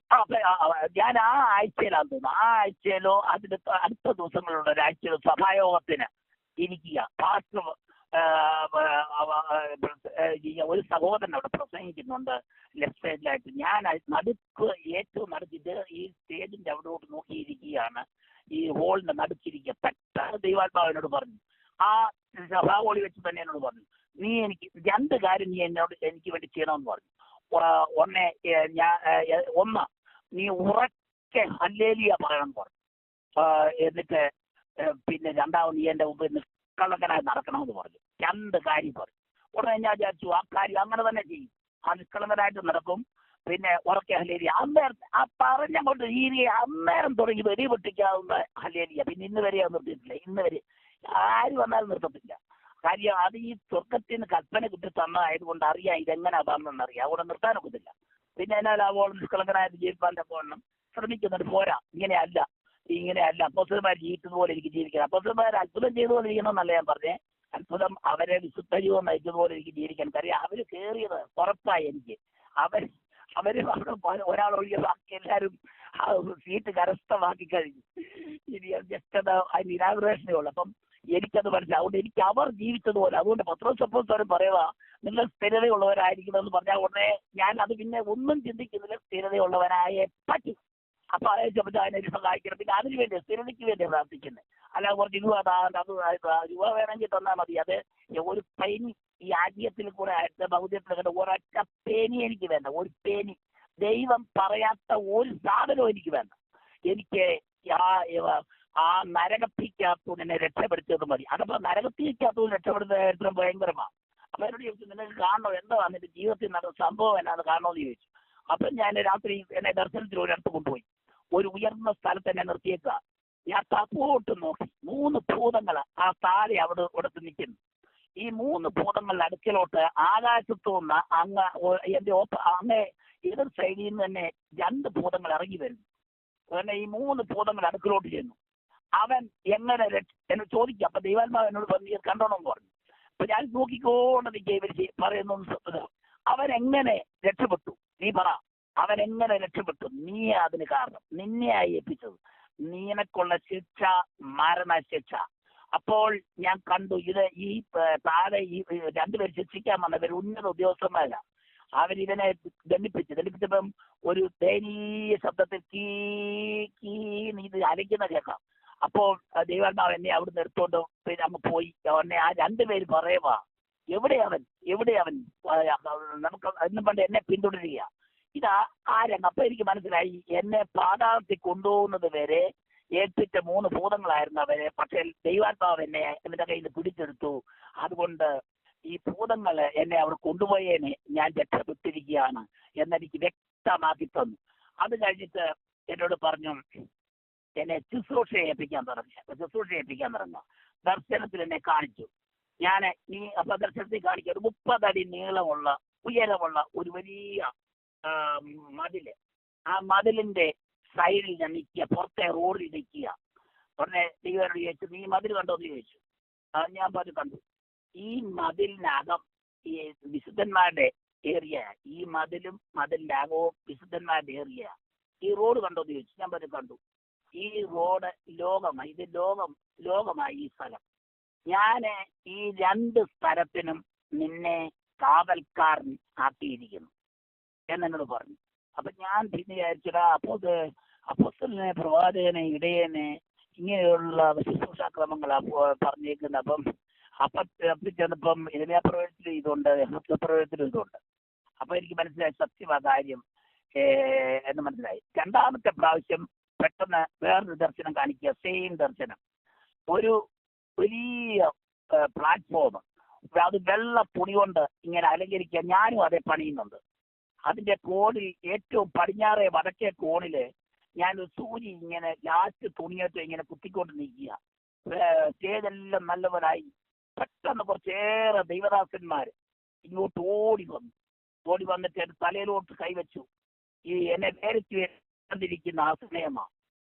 ഇങ്ങനെ തലയെ കൈവച്ച് പ്രാർത്ഥിച്ചുകൊണ്ടിരിക്കുമ്പോൾ ഈ ആകാശത്തു നിന്നൊരു ശബ്ദം ഞാൻ നിന്നെ ഇങ്ങനെ ആക്കിയിരിക്കുന്നു. ഇപ്പോൾ എനിക്ക് മനസ്സിലായി. ഈ 2 ദർശനത്തിൽ എനിക്ക് മനസ്സിലായി ഈ കാര്യങ്ങളെല്ലാം സത്യമാണെന്ന് പറഞ്ഞു. സത്യം പറഞ്ഞാൽ അതിനകത്ത് ഒരു കാര്യം എനിക്കിപ്പോഴും ഒരു അത്ഭുതമുണ്ട്. അത് ഒരു 2ാമത് കാര്യം ഈ ചിക്കാഗോയിൽ വെച്ച് നടന്നു. ഞാനൊരു ഈ ചിക്കാഗോയിൽ എല്ലാ സഭകളും കൂടെ ഒരു ആരാധനയുണ്ട്. അതിനകത്ത് ഇരിക്കുമ്പോൾ ഈ വർക്കേരിയിൽ നിന്ന് വന്നൊരു ദിവദാസന, അദ്ദേഹം ദിവദാസന്റെ മകനാ.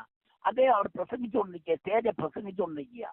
പെട്ടെന്ന് അദ്ദേഹം പ്രസംഗം നിർത്തിയിട്ട് പറഞ്ഞു ആ സഹോദരൻ ഇങ്ങനെ വരാം. അപ്പൊ ഞാന് മൂന്നാമത്തെ നിലയിലേക്ക് ഇരിക്കുക. അപ്പൊ എന്റെ അടുത്ത് ചെയ്തേക്കാൻ പറഞ്ഞു, സഹോദരന്റെ ഭാവിയെയും വിളിക്കാൻ പറഞ്ഞു. ഞാനും എന്റെ ഭാര്യയും എന്റെ 4 മക്കളും ഉണ്ട്. ഞാൻ പറഞ്ഞു എല്ലാവരും പറഞ്ഞു, എല്ലാവരും വരാൻ പറഞ്ഞു. എനിക്ക് ജനം ഇരിക്കുന്നൊന്നും കാണണമെന്നോ ഒന്നും പേടിയൊന്നുമില്ല. ഞാൻ അവിടെ നിന്ന് പറഞ്ഞു എല്ലാവരും വരാൻ പറഞ്ഞു. വന്ന അവിടെ ലൈനിൽ അവിടെ നിന്നു. ഉടനെ ആ ദേവദാസൻ പറഞ്ഞു ഇദ്ദേഹത്തിന്റെ മേൽ കൈവച്ച്, ഈ കുടുംബത്തിന്റെ മേൽ കൈവച്ച് പ്രാർത്ഥിക്കാൻ പറഞ്ഞു. അങ്ങനെ സ്റ്റേജിൽ നിന്ന് ദേവദാസന്മാരും ഈ ദേവദാസനും എല്ലാം കൂടെ വന്ന് എന്റെ തലയെ കൈവച്ച് അവരൊന്ന് പ്രാർത്ഥിച്ചു. അതിന്റെ ഒരു ചെറിയ കാര്യം അതങ്ങനെ ആണെങ്കിലും എന്നെ ഇത് ഉറപ്പിക്കാനായി ഇതൊക്കെ ചെയ്യുമെന്ന് എനിക്ക് തോന്നി. എന്തോ ഏതായാലും ദൈവം എന്നോട് ഈ ശുശ്രൂഷ ഇങ്ങനെ ഇന്ത്യയിൽ വെച്ച് തന്നെ എന്നെ ഏൽപ്പിച്ച് തന്നതാണ്. ഇങ്ങനെയാണ് നിന്നെ ആക്കിയിരിക്കുന്നു പറഞ്ഞത്. ഈ ആത്മാവിന്റെ ശക്തിയും എനിക്ക് തന്നിട്ട് എന്നോട് പറഞ്ഞു, ഈ ഉച്ചത്തിലെ രണ്ടാമത് എന്നോട് പറഞ്ഞു, നിനക്കറിയാമോ ഈ ഹല്ലേലൂയയുടെ ഹല്ലേലൂയ പറയണമെന്ന് ഞാൻ നിന്നോട് പറയാൻ കാരണം എന്നാണ്, അതിന്റെ കാര്യം എന്താണെന്ന് നിനക്കറിയാമെന്ന് ചോദിച്ചു. നീ സങ്കല്പിക്കാൻ പറഞ്ഞു 2 ശത്രു രാജ്യങ്ങൾ തമ്മിൽ പൊരുതുക. അപ്പൊ ഇവിടെ നിന്ന് ഒരു ശത്രു രാജ്യം അങ്ങേ ശത്രു രാജ്യത്തിന്റെ അടുക്കലേക്ക് ഒരു ലക്ഷ്യം കാണും. ഇന്നത്തെ അവരുടെ താവളമുണ്ട്. ആ ലക്ഷ്യം ഇങ്ങനെ കാണും. ആ ലക്ഷ്യം കാണുന്ന ഉടനെ ഇവിടെ നിന്നൊരു പീരങ്കി എത്ര ഡിഗ്രിയിൽ അവർ അഡ്ജസ്റ്റ് ചെയ്യും. എന്നിട്ട് ഇവിടെ നിന്ന് ഒരു ഷെല്ല് അങ്ങോട്ട് പായിച്ചാൽ ഒരു 30 മൈൽ അകലെ അല്ലെങ്കിൽ ഒരു 20 അകലെ ആ ലക്ഷ്യം ഇവർക്ക് പറയുന്നിടത്ത് ഈ ഷെല്ല് വീഴും. അവിടെ വീണ് അതങ്ങ് ഛിന്ന ഭിന്നമാക്കുമെന്ന് പറഞ്ഞു. അതുപോലെ നീ ഈ പൈശാചിക വ്യാപാരങ്ങളുടെ ലക്ഷ്യം നീ ഇങ്ങനെ കാണണം. എവിടെ ഏത് ലക്ഷ്യം നീ കാണണം. കണ്ടിട്ട് നീ ഈ ഉറക്കെ 2 ഹല്ലേലൂയ എന്ന് പറയണത് ഉടനെ ആ ഭാഗം ഇവരുടെ ആ പദ്ധതി തകർന്നങ്ങ് തരിപ്പണമാകുന്നു. അങ്ങനെ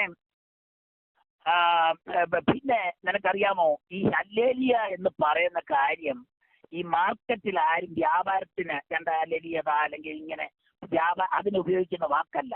ഇത് എന്നെ പുകഴ്ത്തുന്ന വാക്കാ. അപ്പൊ ഒരേ സമയത്ത് ഈ ശത്രു സംഹാരവും നടക്കും, എനിക്ക് സ്തുതിയും അങ്ങ് വന്നോളൂ എന്ന് പറഞ്ഞു. അപ്പം നീ ഇതങ്ങ് ചെയ്തുകൊണ്ടിരുന്നാൽ മതി എന്ന് പറഞ്ഞു. അപ്പം ഞാൻ അതാണെന്ന് പറഞ്ഞാൽ ഞാൻ പറഞ്ഞില്ലയോ, പിന്നെ നിർത്തത്തില്ലല്ലോ. ഇത് തന്നെ പരിപാടി. ആരൊക്കെ ഇതുവഴി ഇതെന്ന് പറഞ്ഞാൽ എനിക്ക് വിഷയമല്ല. ഈ പവർ എൻ്റെ മേൽ നിൽക്കുന്നിടത്തോളം കാലം ഇത് അറിയാതെ ഇങ്ങ് വന്നു പോകും. അന്നെന്ന് വെച്ചാൽ ഇതങ്ങ് ചെല്ലങ്ങ് പോവാന്ന്. ഇത് വല വെക്കത്തില്ല. ഇത് കയറി വന്ന് അങ്ങ് പകർക്കും അവിടെ. അതുകൊണ്ടാണ് ഈ ഇരിക്കുന്നിടത്ത് പറഞ്ഞു. അപ്പൊ എന്നോട് ഈ കഴിഞ്ഞ പേര് പറഞ്ഞു, ഒരാൾ പറഞ്ഞു ആ അച്ഛൻ്റെ ഹല്ലേലൂയ നിർത്താനായിട്ട് പറഞ്ഞപ്പോ ഞാൻ പറഞ്ഞു ഒക്കത്തില്ലെന്ന് പറഞ്ഞു. ഞാൻ ചെയ്യത്തില്ലെന്ന് പറഞ്ഞു. അപ്പം പലരും നോക്കുന്നുണ്ട് അത് നിർത്താനായിട്ട്. അതെങ്ങനെ നിർത്താൻ ഒക്കുന്നേ? എവിടെ കൊണ്ട് നിർത്തിയാലും ഇത് പറയും. അപ്പോഴോ ചാകുന്നിടം വരെ പറയും. അതാ ഇതിന്റെ പരിപാടി. ഇത് ഏൽപ്പിച്ചേക്കുന്നത് മേളിൽ നിന്നാണ്. ഇത് മനുഷ്യനും തന്നൊന്നുമല്ല. അത് വ്യക്തമാണെന്നുള്ള അറിയാം. ഈ ആത്മശക്തിയോടെ വന്നതിപ്പോ കണ്ണുകൊണ്ട് കണ്ടല്ലേ അത് വന്നേ. അത് കണ്ണാരെ അല്ലിയതാണെന്ന്. അപ്പൊ പറയുന്ന വാക്കുകളില്ലേ പകൽ ഉറങ്ങുമ്പോഴല്ലല്ലോ, ഇത് സ്വപ്നമൊന്നും അല്ലല്ലോ, ഇത് നഗ്ന നേത്രം കൊണ്ടല്ലേ ഇതാണെന്ന്. അപ്പൊ അതുകൊണ്ട് ഈ ഒരു കാര്യം ഉറപ്പായി എന്നെ ശുശ്രൂഷയ്ക്കാക്കിയിരിക്കുക എന്നെനിക്ക് മനസ്സിലായി. അതുകൊണ്ട് ആ കഴിഞ്ഞ കാലങ്ങളിലല്ല എന്നെ സംരക്ഷിച്ച് നിർത്തിയതെന്നും എന്നെ ഓരോ കാര്യങ്ങൾ ഇങ്ങനെ ആക്കിയെന്നും. അപ്പം ഈ പാപത്തെ ജയിക്കാൻ കഴിഞ്ഞതൊരു വലിയൊരു വിഷയമായി പോയി. അപ്പൊ ഇന്ത്യയെ വെച്ച് തന്നെ അത് കൽപ്പിച്ചു തന്നു. ഇപ്പൊ ഞാൻ ഇവിടെ വന്നിട്ട് 21 വർഷമായി. 21 വർഷം കഴിഞ്ഞു. അപ്പം ഇവിടെ വന്നപ്പം എനിക്കിതേ പ്രസംഗിക്കാനൊക്കത്തുള്ളൂ. എനിക്ക് ദൈവത്തിന്റെ വചനം ഉള്ളതുപോലെ അതിനകത്ത് കൂട്ടിച്ചേർക്കാനൊക്കത്തില്ല. വള്ളിയും പുള്ളിയും ചേർക്കാനൊക്കത്തില്ല. ഏത് വ്യക്തിയെ നോക്കി അങ്ങനെ പറയാൻ ഒക്കത്തുള്ളൂ എനിക്ക്. കാര്യം അത് കമ്മീഷൻ അങ്ങനെ. അതുകൊണ്ടാ പലർക്കും അത് ഇഷ്ടപ്പെടത്തില്ല. അത് ഇഷ്ടപ്പെടുന്നില്ലെങ്കിൽ വേണ്ട. കാര്യം എനിക്ക് ഈ ഒരു ഭൂമിയിൽ ഒത്തിരി നാൾ ജീവിക്കാമെന്നതിൽ ഒരൊറ്റ ആഗ്രഹമേ ഉള്ളൂ. ഇന്നലെ ആ തോമസ് എബ്രഹാം ഭാഷ അത് പറഞ്ഞ് ഞാൻ അങ്ങ് അതിശയിച്ചു പോയി. ഇതേ ഞാൻ എല്ലാവരോടും പറയുന്നത്. നീതി വസിക്കുക 2 പത്രോസിനകത്തുണ്ട്. നീതി വസിക്കുന്ന പുതിയ ആകാശം പുതിയ ഭൂമിക്കായി കാത്തിരിക്കുന്നു എന്ന് പറയുന്നൊരു ഭാഗമുണ്ട്. അതാ എൻ്റെ ലക്ഷ്യം. അവിടേക്ക് ഇറങ്ങി വരുന്ന ഒരു സ്വർഗീയ ജെറുസലേം ഉണ്ട്. അത് വെളിപ്പാട് ദിവസം 21 അധ്യായത്തിലുണ്ട്. ഇതാ മനുഷ്യരോട് ദൈവത്തിന്റെ കൂടാരം. അതാ എൻ്റെ ലക്ഷ്യം. അവിടെ എനിക്ക് അവകാശം കിട്ടണം. അപ്പൊ ഞാൻ ഇപ്പോഴും ഇന്നും എന്നും തെരുവിൽ നിൽക്കുമ്പോഴും ആ തെരുവിൽ നിൽക്കുന്ന ചരിത്രം ഞാൻ പറയാം. പറയാനുണ്ടെങ്കിൽ പറയാം. എനിവേ ഈ ഒറ്റ പ്രാർത്ഥനയാ, വേറെ പ്രാർത്ഥിക്കാൻ ഒന്നും. രണ്ടാമത്തെ കാര്യമാണ് ഇതിനകത്ത് തന്നെ ഇവിടെ ഞാൻ പറഞ്ഞു, അങ്ങ് ഈ നക്ഷത്രങ്ങളെ എല്ലാം ഉണ്ടാക്കിയ ദൈവം, ഈ ഭയങ്കരനും വലിയവനുമായ ദൈവം എനിക്ക് അവിടെ ഒരു സ്ഥലം തരാൻ, എനിക്ക് അവിടെ ഒരു അഭയം തരാൻ, എനിക്ക് ആ വലിയ കൂടാരത്തിൽ എനിക്കൊരു നല്ല കെട്ടിടം തരാൻ അങ്ങേക്ക് കഴിയും. അത് തന്നെയുമല്ല പൗലോസപ്പോസ്തലനും വലിയ രീതിക്ക് വേറെ നടക്കുമ്പോൾ തീരെ ചുളുങ്ങി ഞാൻ നടക്കാൻ അടിയായിരുന്നു. എന്റെ തല ഉയർത്തി അവരുടെ മുമ്പിൽ നിൽക്കത്തക്കോണം ഒരു കാര്യം കൂടെ തരണം. എന്നോ വേറെ ഈ ശരീരത്തോട് അങ്ങ് ചെയ്തു. കാര്യം ഈ ശരീരം അങ്ങേതായിട്ട് ഞാൻ അടിപ്പെടുത്തി തന്നിരിക്കുക. ഏതായാലും ഇത് തൊടത്തില്ല, വിചാരി തൊടത്തില്ല. അതുകൊണ്ട് അങ്ങ് എന്നെ ഇങ്ങനെ ആക്കിയിരിക്കുന്നത്. ഈ ഇവൻ തൊടാതെ പിശാച് തൊടാതെ വന്ന ഈ ആത്മശക്തി തന്നും ഇത് എപ്പോഴും സംരക്ഷിച്ചും പരീക്ഷയിൽ അകപ്പെടാതെയും എപ്പോഴും ഇങ്ങനെ കാത്തു രക്ഷിക്കുന്ന കർത്താവായതുകൊണ്ട് ഞങ്ങായി തന്നിക്കുന്നതുകൊണ്ട് എനിക്ക് അവിടെ അവകാശം തരണം. കാര്യം ജീവൻ ഇപ്പോഴും നിൽക്കുന്ന ശരീരത്തിൽ അതായത് വിഷയം. ജീവൻ ഉള്ളിടത്തോളം കാലം ഇതിന്റെ രക്ഷയുടെ പൂർത്തീകരണം ലഭിക്കാത്തത് കൊണ്ട് എനിക്ക് വളരെ ഭയമുണ്ട്. മറ്റു പേടിയല്ല, ഞാൻ തന്നെ കൊള്ളരുതാത്തവനായി തീരരുത്. കാര്യം അതിന് ഈ പവർ ഉണ്ടെങ്കിൽ ഒക്കത്തുള്ളൂ. ഈ പവർ കൂടെ ചോദിച്ച് വാങ്ങിച്ചത് ഫിറ്റ് ചെയ്തില്ലെങ്കിൽ ഉണ്ടല്ലോ, ഇതിന് നമ്മുടെ വീക്ക്നെസ് എല്ലാം അറിയാവുന്ന വ്യക്തിയാ. ഈ വീക്ക്നെസ് ഒറ്റ ആക്കാണ്ട് ഏറ്റവും പോക്കോ എന്ന് പറഞ്ഞാൽ മതി. പിന്നെ ആ പ്രദേശത്തോട്ട് പോലും തരത്തില്ല. കാര്യം അങ്ങനെയാ വചനവും അങ്ങനെയാ ദേവദാസന്മാരെല്ലാം ചെയ്തതും. എനിക്കിതിനെ കുറിച്ച് ഒത്തിരി പരിചയവും ഈ ലൗകികമായിട്ടും ഞാൻ കണ്ടിട്ടുണ്ട് ദേവദാസന്മാർ ചെയ്യുന്നത്. അതുകൊണ്ട് എനിക്ക് പേടിയേ ഇല്ല. പിശാചിനെ എനിക്ക് പേടിയേ ഇല്ല. അത് പിശാചിനെ എനിക്ക് പേടിയില്ലാതിരിക്കാൻ കാരണം ഈ ആത്മശക്തി പിന്നെ ദർശനവും കാണിക്കുക. അതെങ്ങനെയാണെന്ന് വെച്ച് കഴിഞ്ഞാല് പിശാചിലുണ്ടല്ലോ കൃത്വം, അതിനകത്ത് പുള്ളിയാ ഈ മരണമെന്ന് പറയുന്ന പുള്ളി. ഈ മരണം ഒരു ദിവസം ഒരു ദർശനത്തിൽ ഞാൻ ഇങ്ങനെ കാണുക. എന്റെ വീട്ടിൽ നിന്ന് ഞാൻ വീടിന്റെ ബാക്കി ആടിലോട്ടിറങ്ങി. ബാക്കി ആടിലോട്ടം കണ്ടിറങ്ങുമ്പോൾ പെട്ടെന്ന് ഒരു ഭൂതം അവിടെ നിൽക്കുന്നു. ഒരു യൗവനക്കാരനായ ഭൂതം. ഉടനെ എന്നെ കാണുകയും വായിലോട്ട് പെട്ടെന്ന് പുള്ളി അങ്ങ് മറന്നു. ഉടനെ ഞാൻ പറഞ്ഞു, ഒക്കത്തില്ല, നീ പ്രത്യക്ഷനാണെന്ന് പറഞ്ഞു. ഈ പ്രത്യക്ഷനാണെന്ന് പറഞ്ഞ ഇവൻ പ്രത്യക്ഷനായപ്പോൾ ഒരു കാര്യം എനിക്ക് മനസ്സിലായി. എന്റെ അടുത്ത് അതിശക്തിയുള്ള ഒരാൾ നിൽക്കുന്നു. എനിക്കതിങ്ങനെ ഫീൽ ചെയ്യും. എന്റെ മുമ്പിലോട്ട് വരത്തില്ല. എന്റെ ഇടത്ത് വശത്തായിട്ട് തൊട്ട് അരയടി ബാക്കിലായിട്ട് നിൽക്കുക. എന്റെ അടുത്ത് നിൽക്കുക. അതുകൊണ്ടാണ് ഇവൻ ഞാൻ പറഞ്ഞു നീ പ്രത്യക്ഷനാകണമെന്ന് പറഞ്ഞപ്പോൾ എന്റെ വാക്കുകൊണ്ടല്ല ഇവൻ പ്രത്യക്ഷനായത്.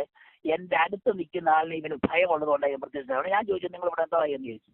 ഉടനെ പറഞ്ഞു, ഇന്ന കാര്യങ്ങളാണ് ചെയ്യുന്നെന്ന് പറഞ്ഞു. ഞാൻ പറയാൻ മറന്നുപോയി. ഒടിയില് ഞാൻ ഇതിനെ വിട്ടിട്ട് ഞാൻ പിന്നെ വീടിന്റെ ആ സൈഡിൽ കൊടുത്തന്നെ ഫ്രണ്ടിലോട്ട് നടന്നപ്പോ എന്റെ വീടിനെ ലക്ഷ്യമാക്കി ഒരു 50-60 അടി അകലെ മാറി ഒരു വണ്ടി കിടക്കുന്നു. വണ്ടി കണ്ടപ്പോഴേ എനിക്ക് മനസ്സിലായി മറ്റേ പുള്ളിയുടെ വണ്ടിയാ, മരണത്തിന്റെ വണ്ടി. ഭയങ്കര കൂറ്റനൊരു വണ്ടി. അപ്പൊ ഈ വണ്ടിയെ ഈ പുള്ളി ഞാൻ അങ്ങോട്ട് ചെല്ലുന്നത് കാണുകയും എന്നെ കണ്ടോണ്ടല്ല, ഞാൻ പറഞ്ഞില്ലേ എന്റെ അടുത്ത് എനിക്കിങ്ങനെ സ്പർശിക്കാം. എനിക്കറിയാം ആളെന്റെ അടുത്ത് നിൽക്കുന്നത് അതിശക്തിയുള്ള ഒന്നുകിൽ അതിശക്തിയുള്ള ഒരു ദൂതനാ, അല്ലെങ്കിൽ കർത്താവാണെന്ന് ഉറപ്പാ. എന്നെ ഈ ദർശനം കാണിച്ച് ഉറപ്പിക്കുക, ഇങ്ങനെ പോലെ കാര്യങ്ങള് നീ ഭാവി പേടിക്കണമെന്ന് എന്നെ കാണിക്കുക. അതിനെ ഇത്രയും ദർശനങ്ങളെല്ലാം കാണിക്കുന്നേ. ഉടനെ എനിക്കതെല്ലാം അതായി മനസ്സിലായി. ഞാൻ ആ ഫ്രണ്ടിലോട്ട് ചെയ്യുന്നു. ഞാൻ ഇതിനെ കാണുക, എനിക്ക് പെട്ടെന്ന് അങ്ങ് ചൂട് പിടിക്കുന്നത്. ഞാൻ യേശുവിന്റെ നാമത്തേത് ഒട്ടപ്പീശായത് ഞാൻ ഭക്ഷിക്കുന്നു. നീ വന്നേക്ക, നീ ശാസിച്ച് ഇവന്റെ വീടിന് ഇറക്ക് കിടക്കുക, നോക്കിക്കൊണ്ട് കിടക്കുക. ഇവനെ അങ്ങ് ഒത്തിരി അങ്ങ് ശാസിച്ചു. എന്റെ വീടിന്റെ നെവരെയും കഴിഞ്ഞ് ഇവൻ വണ്ടി ഓടിച്ചോണ്ട് ഒരു 20 അടി ആയപ്പോഴത്തെ അപ്പോഴത്തേക്ക് എന്റെ ശാസനം അങ്ങ് കൂടി. ഇവനങ്ങ് സഹികെട്ടിട്ട് വണ്ടി അങ്ങ് നിർത്തി. ഒരു 20 അടി അങ്ങോട്ട് മാറ്റി നിർത്തിയിട്ട് വണ്ടിയെ എന്നെ ഏതാണ്ട് കാണിക്കുമെന്നുള്ള രീതിയിൽ ആ ഡോർ അങ്ങനെ ആദ്യമായിട്ട് ഈ മരണം എന്ന് പറഞ്ഞ വ്യക്തിയെ കാണുന്നത്. ആ ഒരു അജാനുഭാവമായ ഒരു വ്യക്തി, ഒരു വലിയ വണ്ടിയാ. ആ വണ്ടിയുടെ ഒരു പ്ലാറ്റ്ഫോം ഒക്കെ ഉണ്ട്. പുള്ളി നേരെ പ്ലാറ്റ്ഫോമിലോട്ട് ഇറങ്ങി ഇങ്ങോട്ട് ഇറങ്ങി എന്നെ കണ്ട് കാണിക്കാൻ വരിക. ഇറങ്ങി ഞാൻ നോക്കിയപ്പോ അതുപോലെ നിർത്തി. അതുപോലെ കാര്യം എന്റെ അടുത്ത് നിൽക്കുന്ന ആള് അതിശക്തിയുള്ള ദൈവമാണ്. ഉണ്ണി കർത്താവ അല്ലെങ്കിൽ അതിശക്തിയുള്ള ഒരു ദൂതന. ഏതായാലും എനിക്ക് ഒരു കാര്യം മനസ്സിലായി. ഇവൻ തിരിച്ചു കയറിപ്പോ ഞാൻ ഒരു കാര്യം മനസ്സിൽ ഉറപ്പിച്ചു, യഹോവ എന്റെ പറ്റത്തുണ്ട്, ഞാൻ പേടിക്കയില്ല. അതുകൊണ്ട് എനിക്ക് ധൈര്യം വന്നു. ലൂസിഫർ വന്നാലും എനിക്ക് പേടിയില്ല. കാര്യം അവന് തൊട്ടടുത്ത ആളാ ഇവനെ ഒടുവിൽ പിടിച്ച് പണ്ടത്തെ പാതാളത്തെ ദീപ ചെയ്യണമെന്ന് 1-15 അധ്യായത്തിലുണ്ട്, വെളിപ്പാട് പുസ്തകത്തിലുണ്ട്. അപ്പം എനിക്ക് മനസ്സിലായി ഇവരെ ഇത്രയേ ഉള്ളൂ, ആകത്തോ ഇത്രയേ ഉള്ളൂ മനസ്സിലായി. പേടിയാ, എന്റെ അടുത്തോട് എടുക്കാൻ പോലും പേടിയാ. കാര്യം എന്റെ അടുത്ത് നിൽക്കുന്ന ആൾ അതുപോലെയുള്ള ആൾ എപ്പോഴും എന്റെ കൂടെ ഉള്ളത് കൊണ്ടാ എന്നെ അത് കാണിച്ച് ഉറപ്പിച്ചു, നീ ഒന്നും പേടിക്കണ്ടെന്ന് അർത്ഥം. അതുകൊണ്ടായിരിക്കും ഇപ്പൊ പിശാചിനെ പേര്. അതുകൊണ്ടാണ് ദാശുമ്പ പറഞ്ഞ പോലെ അമ്പലത്തിന്റെ മുമ്പിൽ ഒന്നും പോയിരിക്കും പന പറഞ്ഞ യേശുവിന്റെ നാമത്തിൽ ഞാൻ ശാസിക്കുന്നത്. അടുത്ത ദിവസം അങ്ങോട്ട് പോയിരിക്കുക. അവർക്ക് ഇപ്പൊ ആള് കുറവായതുകൊണ്ട് അവിടുത്തെ ആളുകളെല്ലാം ഇവിടെ വേറെ എടുത്ത് വരുന്നുണ്ട്. അവരുടെ അടുപ്പം പോയിരിക്കുക എല്ലാ ആഴ്ചയും. അതാ ഇപ്പോഴത്തെ പണി. അപ്പം ഇങ്ങനെ ഞാൻ ആ കാര്യത്തിൽ എനിക്ക് ജയം കിട്ടി. വേറെ ഒരു സ്വപ്നം എന്നെ കാണിച്ചു തന്നു. തെരുവിൽ ഞാൻ ഈ വചനവുമായിട്ട് നിൽക്കുമ്പോൾ എന്തോ ഉണ്ടാകും എന്നുള്ളതിനെ കുറിച്ച് ഒരു ദർശനം കാണിച്ചു തന്നു. അപ്പൊ ദർശനം കാണിച്ചു തന്നാൽ എന്നെ ഉറപ്പിക്കുന്നു. അതന്നെ ചില തീ അവറിയുള്ള ഒരു ജംഗ്ഷനിൽ ഞാൻ നിൽക്കുക. അതിൽ തീയുടെ നെടുകെ വശത്തൂടെ ഒരു ജാഥ പോവുക. എനിക്കെതിരെ ഒരു യാത അങ്ങുണ്ടാക്കി. ഒരു 150 പേരുണ്ട് ഒരു യാത. ഓരോ വ്യക്തിയും ഞാൻ ഈ തെരുവിൽ ഏകരായിട്ട് നിന്ന് സുവിശേഷം അറിയിച്ചുകൊണ്ടിരിക്കുക. ഞാൻ ആ തീയുടെ വാലിന്റെ ഉള്ള ഭാഗത്താണ് നിൽക്കുന്നത്. എനിക്ക് ഇവരോരോരുത്തരെ നോക്കും. ഞാൻ യാതൊരു പേരും കൂടെ ഇവരുടെ മുഖത്തോട്ട് ഇങ്ങനെ നോക്കിയിരിക്കുക. സുവിശേഷം അറിയിക്കുന്നുണ്ട്. പിന്നെ ഓരോരുത്തർ വരും, എന്റെ നെവരെ വരും. പട്ടാളക്കാരെ മാർക്ക് ചെയ്യുന്ന പോലെ ഇവർ മാർക്ക് ചെയ്യുന്നത്. നേരെ എന്റെ അടുക്കലോട്ട് വരികയും തല നേരെ എന്റെ അടുക്കൽ ഓരോരുത്തർ വ്യക്തിക്കും എന്നെ രൂക്ഷമായിട്ടൊന്ന് നോക്കും. അപ്പൊ നിങ്ങൾ വിചാരിക്കും ഈ പോയവരെല്ലാം മനുഷ്യരാണ്. അങ്ങനല്ല, മനുഷ്യരല്ല, മുഴുവൻ ഭൂതങ്ങളാണ്. ഒരു 10-100 ഭൂതങ്ങൾ, 100 അതിൽ കൂടുതൽ കാണും. പല ടൈപ്പായി വരെ ഒത്തിരി വൃത്തികെട്ട പല ഭൂതങ്ങൾ. ഇതുങ്ങളെല്ലാം കൂടി എനിക്കെതിരെ ഒരു മാർച്ച് നടത്തി. അപ്പോ എനിക്ക് മനസ്സിലായി, ഞാൻ സുവിശേഷത്തിലേക്ക് പോയാൽ എനിക്കെതിരെ ശക്തമായ നീക്കം ഉണ്ടാകും. നീ ഇതൊന്നും കണ്ട് പേടിക്കണ്ട എന്നതിന്റെ അർത്ഥം. അപ്പൊ എനിക്ക് പേടിയില്ല. അപ്പൊ ഞാൻ ജീവൻ പോലും കളയത്തൊക്കെ ഉണ്ടാകും നിൽക്കുന്നത്. എനിക്ക് പേടിയില്ല. എനിക്ക് ജീവൻ തകരാനല്ല. എനിക്കിപ്പോ ഉള്ള ഒരു ഏറ്റവും വലിയ ഒരു സന്തോഷം എന്ന് വെച്ചാൽ മരണത്തിൽ നിന്ന് തന്നെ വിടുവിച്ചു. പുതിയ മരണത്തിൽ, നരകത്തിൽ തന്നെ വിടുവിച്ചു. അതുകൊണ്ട് ഞാനിപ്പം എന്തും ക്രിസ്തുവിന് വേണ്ടി ചെയ്യാൻ തയ്യാറാ. എന്നുവെച്ചാൽ ഇപ്പം ഞാൻ ഈ സംസാരിച്ചുകൊണ്ടിരിക്കുമ്പോൾ ഓരോ ദിവസവും ഇപ്പൊ ഇന്നലെ രാത്രിയിലാ അവിടുന്ന് തള്ളാക്കി, ഇന്നലെയും രാത്രിയിലാണ്. എവരുടെയും മിക്കവാറും രാത്രിയിലാണ് നടക്കുന്നത്. അപ്പൊ രാത്രിയിലൊന്നാർക്ക് എന്നോട് വിരോധമുള്ളവരൊക്കെ ഉണ്ട്. കാര്യം ഇവരെ പകൽ എൻ്റെ അടുക്ക സംസാരിക്കാനൊക്കെ പലരും വരും. അപ്പൊ ഞാനിക്കും ഇപ്പൊ ഒന്നാമത് യവന്മാർ ഒത്തിരി തോക്കുകളൊക്കെ മാറ്റി ഇങ്ങനെ സ്റ്റോക്ക് ചെയ്തിട്ടൊക്കെ ഉണ്ട്. അപ്പം ഓരോരുത്തരൊക്കെ തോന്നത്തില്ല. കാര്യം അത് വേറൊരു ചരിത്രമാണ്. തോന്നത്തില്ലെന്നുള്ളത് വേറൊരു ചരിത്രമുണ്ട്. അത് ഞാൻ പിന്നെ എപ്പോഴേലും പറയാം. അപ്പം പേടിയില്ലെന്നർത്ഥം. ക്രിസ്തു എനിക്ക് വേണ്ടി ഈ രക്ഷാപദ്ധതി ഇങ്ങനെ തന്നതുകൊണ്ട് തിരിച്ച് ക്രിസ്തുവിന് വേണ്ടി എന്ത് വൈകിടുക എന്നുള്ള ആ ലക്ഷ്യത്തിലാണ് ഇപ്പം ഞാൻ നീങ്ങിക്കൊണ്ടിരിക്കുന്നത്. അപ്പൊ ഈ പ്ലക്കാർഡ് പിടിക്കുന്നതിന് ഒരു ചരിത്രമുണ്ട്. അപ്പം നമ്മുടെ അധ്യയനങ്ങൾ തെളിച്ചങ്ങ് പറഞ്ഞേക്കാം. കാര്യം ഇന്നല്ലെങ്കിൽ നാളെ അവരെ കണ്ടേ പറ്റൂ. നമ്മുടെ ബാബുബ്രദറിന്റെ അടുക്കൽ ഞാൻ സ്ഥിരം എല്ലാ ആഴ്ചയിലും ആരാധനയ്ക്ക് പോകുന്ന ഒരു പതിവുണ്ടായിരുന്നു. ബാബുബ്രദർ നിങ്ങൾക്ക് അറിയാവുന്നതാണ് ഞാൻ അങ്ങനെ അങ്ങ് പറഞ്ഞത്. അപ്പം അങ്ങനെ ഞങ്ങൾ അവിടെ ഒരുമിച്ച് കൂട്ടായ്മ കൂടും. അങ്ങനെ കൂടിയപ്പോൾ ഒരു അദ്ദേഹത്തോട് ചോദിക്കാതിരിക്കാം, മറ്റേ ദേവദാസിന്റെ ഇദ്ദേഹത്തിന്റെ വീടെന്ന് വെച്ചാൽ ഒരു ദേവദാസന്മാരുടെ ഒരു താമസ സ്ഥലമാണ്. ആ ഒന്നിലധികം ദേവദാസന്മാർ ഇപ്പോഴും ഉണ്ട്. ഇദ്ദേഹത്തിന് വീടിന്റെ ആൾക്കാർ ഇദ്ദേഹം അവിടെ ജോലിക്കൊക്കെ അങ്ങ് പോകും, അല്ലെങ്കിൽ ഇതുവരെ ശുശ്രൂഷയ്ക്ക് അങ്ങ് പോകും. ആൾക്കാർ ഇവരെ ദൈവമാ ദൂതന്മാരുണ്ട്, ഉറപ്പാ ദൂതന്മാരുണ്ട് കേട്ടോ, ഉറപ്പാ. അതിന് വേറെ തെളിവ് ഞാൻ പറയാം. അപ്പം അവരോട് പറഞ്ഞിട്ട് ഞാൻ പോലും അതിനകത്ത് കയറത്തുള്ളൂ ചില സമയങ്ങളിൽ. അത് ഞാൻ പറയാം. ഞാനൊരു ദിവസം അവിടെ ആ യോഗത്തിൽ ഇരിക്കുന്നവരെ ഒരു ദൈവദാസ ഹൈന്ദവ മാർക്കറ്റിൽ നിന്ന് ഒരു ദേവദാസനാണ്. ആ ദേവദാസൻ ഒരു ക്രിസ്ത്യനായ ദേവദാസനാണ്.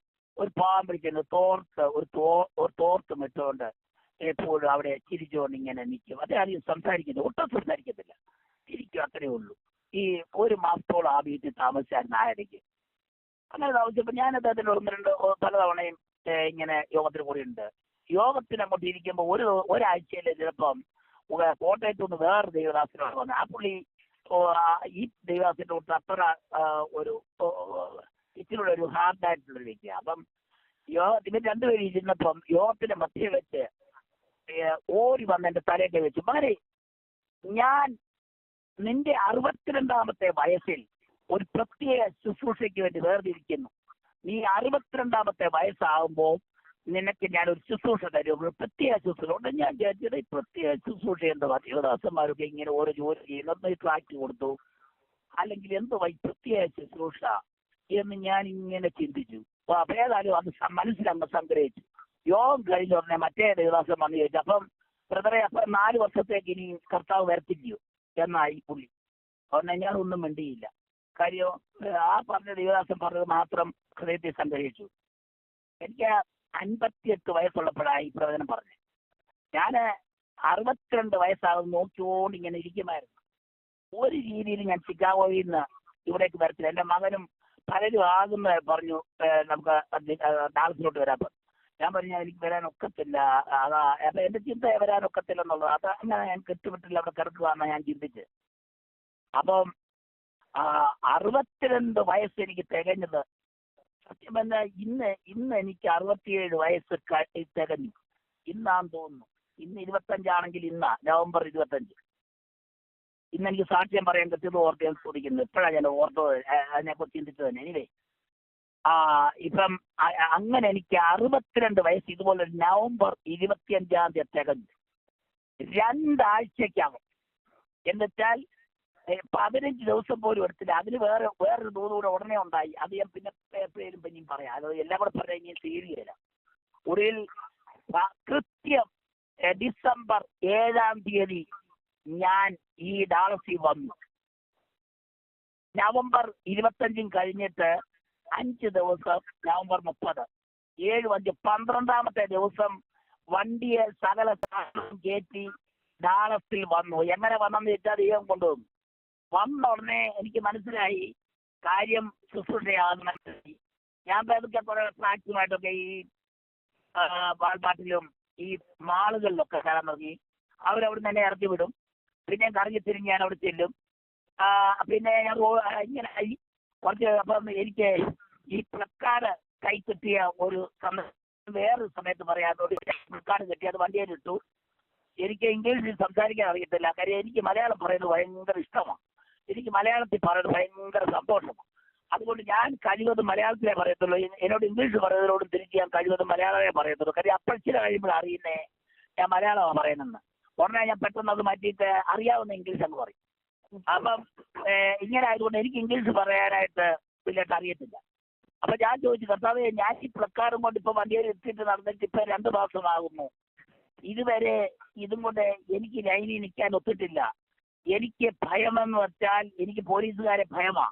അവരെന്നെ പിടിച്ചു കഴിഞ്ഞാൽ എനിക്ക് തിരിച്ചു എന്നും പറയാൻ അറിയത്തില്ല. അതുകൊണ്ട് ഞാൻ ഇത് എന്തിനായി ഇതൊന്നും നടക്കുന്നേ, ഇതിന്റെ ഉദ്ദേശം എന്നാ എന്ന് ഞാൻ കൂടെ ചോദിക്കുന്നുണ്ട്. പക്ഷെ ആ സമയത്ത് തന്നെ പലയിടത്തും നടന്ന ട്രാക്റ്റുകൾ ഇങ്ങനെ കൊടുക്കുന്നുണ്ട്. ട്രാക്റ്റുകൾ ഈ മുസ്ലിം പെണ്ണുങ്ങള് ഇത് വലിച്ചെടുത്ത് ചവച്ചുകൊണ്ടേ കളയുമ്പോൾ എനിക്ക് വലിയ മനപ്രയാസമാണ്.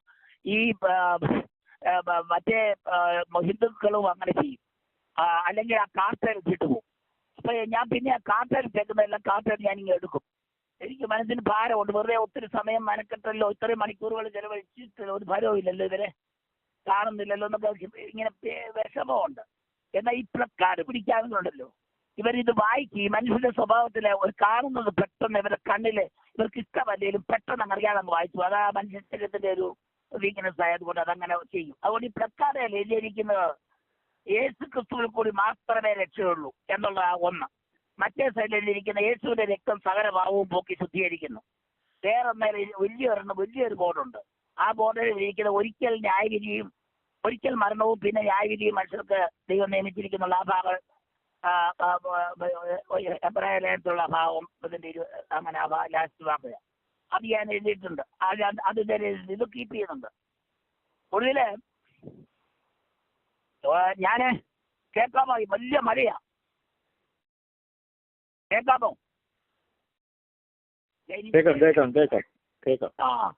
അപ്പൊ ഒടുവിൽ ദൈവാത്മാവ് ഞാനിങ്ങനെ നിരന്തരം ചോദിക്കുന്നുണ്ട്. ഒരു ദിവസം എന്നോട് പറഞ്ഞു, ഡിസംബർ 25 വന്നപ്പോ പറഞ്ഞു, നീ ഈ പ്ലക്കാർഡുമായിട്ട് പുറത്തോട്ട് ഇറങ്ങാൻ പറഞ്ഞു.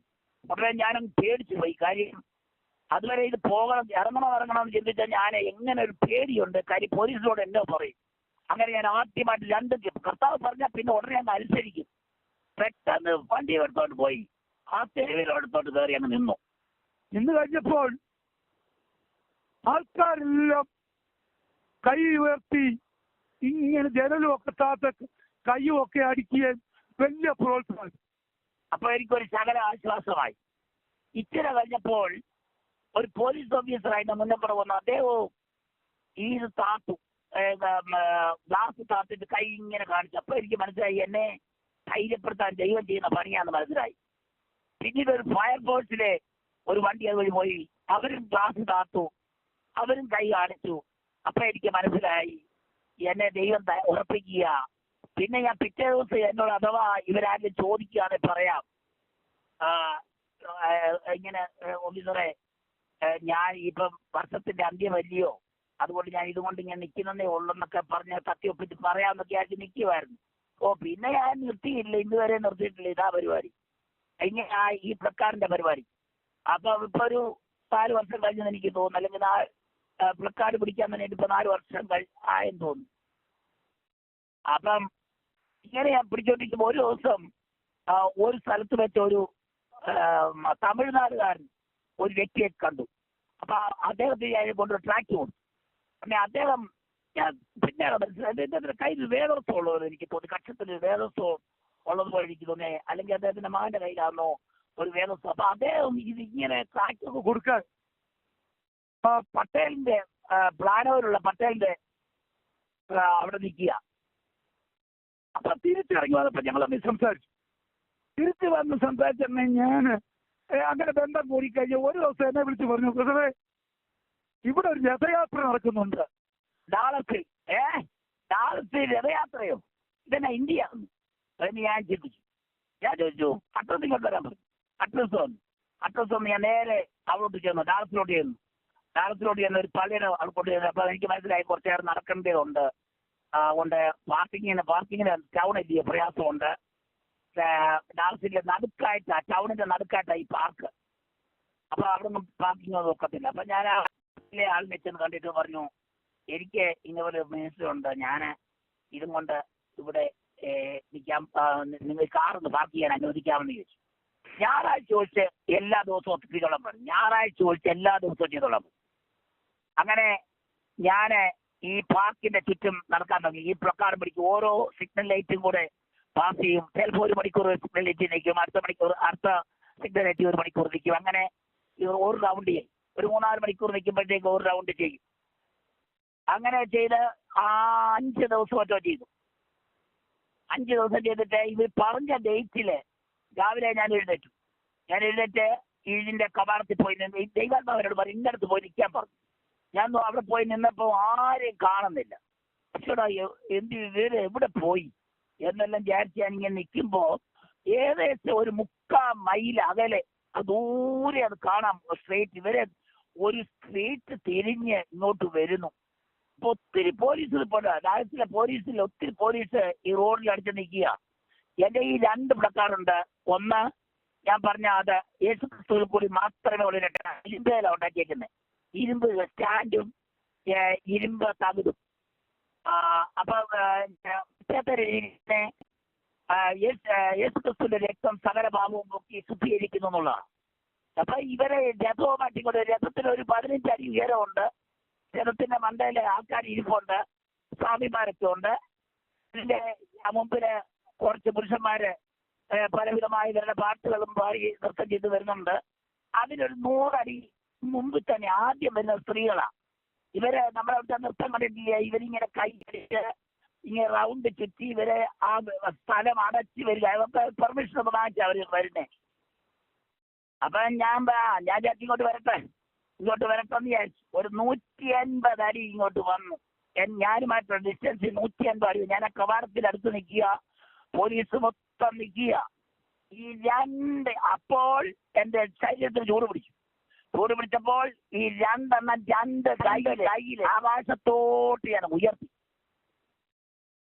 ഉയർത്തിയിട്ട് ഒരൊറ്റ അലറി. ഹല്ലേലൂയ! അയ്യോ, ഈ പെണ്ണുങ്ങൾ പേടിച്ചു പോയി കേട്ടോ. ഇവരെ എന്തോ അവിടെ സംഭവിക്കുന്നത്. പോലീസുകാർ സത്യം പറഞ്ഞാൽ പേടിച്ചു പോയി. അതുവരെ മിണ്ടാതിരിക്കുവരായിരുന്നു. തകർത്ത ഇടി പോലെ ഇവരെ 2 അങ്ങോട്ട് പറഞ്ഞു. ഈ പെണ്ണുങ്ങളെല്ലാം ഇതാകെ അങ്ങ് ചെതറി. ഇത് എന്താ സംഭവിക്കുന്ന ആർക്കും അറിയത്തില്ലല്ലോ. ഇത് ആകാശത്തോട് ഉയർത്തി വെച്ചിട്ടുമുണ്ട് 2 കയ്യിൽ. എന്നിട്ട് ഇത് തന്നെ പിന്നെ ഉറക്ക ജീസസ് എന്നും ഒക്കെ ഇത് തന്നെ പറഞ്ഞുകൊണ്ടിരിക്കുക. ഈ നനഞ്ഞ കോഴി വീട്ടിലോട്ട് ഓടി കയറുന്ന പോലെ ഈ പെണ്ണുങ്ങള് ഓരോരുത്തരായിട്ട് അങ്ങോട്ട് കയറി പോകുന്നുണ്ടോ, ആ പാർക്കിന്റെ അങ്ങോട്ട് കയറി പോകുന്നത്. ഇതങ്ങ് താളം തെറ്റി പേടിച്ചു. അപ്പൊ അത് കഴിഞ്ഞ് ഇതൊന്നും അറിയാതെ മറ്റേ ഇങ്ങോട്ട് വരിക, ഇങ്ങോട്ട് വരിക, പുരുഷന്മാരിങ്ങോട്ട് വന്നു. അതും ഇതുപോലെ 150 അടി ഇങ്ങോട്ട് വരികയും ഓരോരൊറ്റ അലറി. ഹല്ലേലൂയ! ഓ അവന്മാർ പേടിച്ചു പോയി, സ്വാമിമാർ ഉൾപ്പെടെ പേടിച്ചു. ഇതാകെ എന്തുവാ ഉണ്ടാകുന്ന ഉടനെ അവന്മാര് ചില ആൾക്കാർ എന്നിട്ട് പോലീസിനോട് പറഞ്ഞു ഇത് നിർത്തണമെന്ന്, പുള്ളിയെ സ്റ്റോപ്പ് ചെയ്യിക്കണമെന്ന് പറഞ്ഞു. പോലീസുകാർ ഒരു പക്ഷം സ്റ്റോപ്പ് ചെയ്യിക്കണം എന്നുള്ള ആഗ്രഹം ഉണ്ടായിരുന്നു എനിക്ക് തോന്നുന്നു ദൈവം അവിടെ നേരത്തെ അതിന്റെ ഒരു മേധാവിയെ ഒപ്പിച്ചിട്ട് അയാൾ പറഞ്ഞ ഒക്കത്തിട്ട് അവനവിടെ നിന്ന് പറയുന്നത് അയച്ചത് ഇഷ്ടപ്പെടാത്ത പറഞ്ഞ ഒരാളിനെ ദൈവം ക്രമീകരിച്ചത്. ശരിക്കും പറഞ്ഞാൽ അന്ന് ഞാൻ 6-7 മണിക്കൂർ അവിടെ വന്നു. ഒരൊറ്റ നിപ്പത്തി അലറി തീർത്ഥസ്ഥല എന്റെ തൊട്ടടുത്തോടെ ഈ പൂണുകുൽധാരികൾ വരും. ഞാൻ പറഞ്ഞു സ്വാമി രക്ഷിതമായി അഗ്നി നരകത്തിൽ പോകുന്നു, അഗ്നി നരകത്തിൽ വേറെ ഒരു മാർഗവും ഇല്ലെന്ന് പറഞ്ഞു. അപ്പൊ അവരങ്ങ് ശരിക്കുക നാട്ടിൽ വെച്ചാലോ നാട്ടിൽ പാവം പഠിച്ച് ഉപദേശിച്ച് വേറെ കരുത്തറക്കുക. ഇവന്മാര് നാട്ടിൽ വെച്ചായിരുന്നു എന്നെ അന്ന് തന്നെ കൊന്നേനെ. എന്നാൽ ഇവിടെ വെച്ച് 6-7 മണിക്കൂർ ഞാൻ മേലോട്ട് ചെപ്പോൾ ഡാൻസ് ചെയ്യുമ്പോൾ ഒരു 6 മണിക്കൂർ കഴിഞ്ഞപ്പോൾ ഇവന്മാരും ഡാൻസ് ചെയ്യാൻ ഞാൻ പറയാം ചാടിക്കാൻ പറഞ്ഞു, ചാടാൻ പറഞ്ഞു, അങ്ങനെ ചെയ്യാൻ പറഞ്ഞു. എല്ലാവരും പറഞ്ഞു വിട്ടിട്ട് ആ ഒടിയിൽ ഞാൻ ഏകദേശം അവിടുന്ന് പൂരിയുന്ന പിന്നെ അവന്റെ പാത്രങ്ങൾ മാത്രമൊക്കെ പെറുക്കുന്ന കുറെ പേരെ ഉള്ളായിരുന്നു. അങ്ങനെ ഈ പ്രക്കാരന്റെ ഡാൻസിലെ ആ വിജയം കണ്ടത്.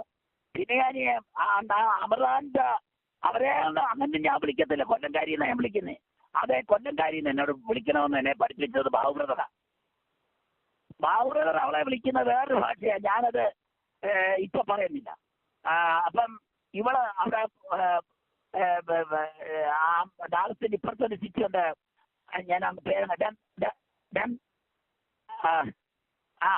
അവിടെ വലിയൊരു ഹോട്ടലിൽ ഇവിടെ വരുമെന്ന് പറഞ്ഞു, ഡെൻഡനി വരുമെന്ന് പറഞ്ഞു.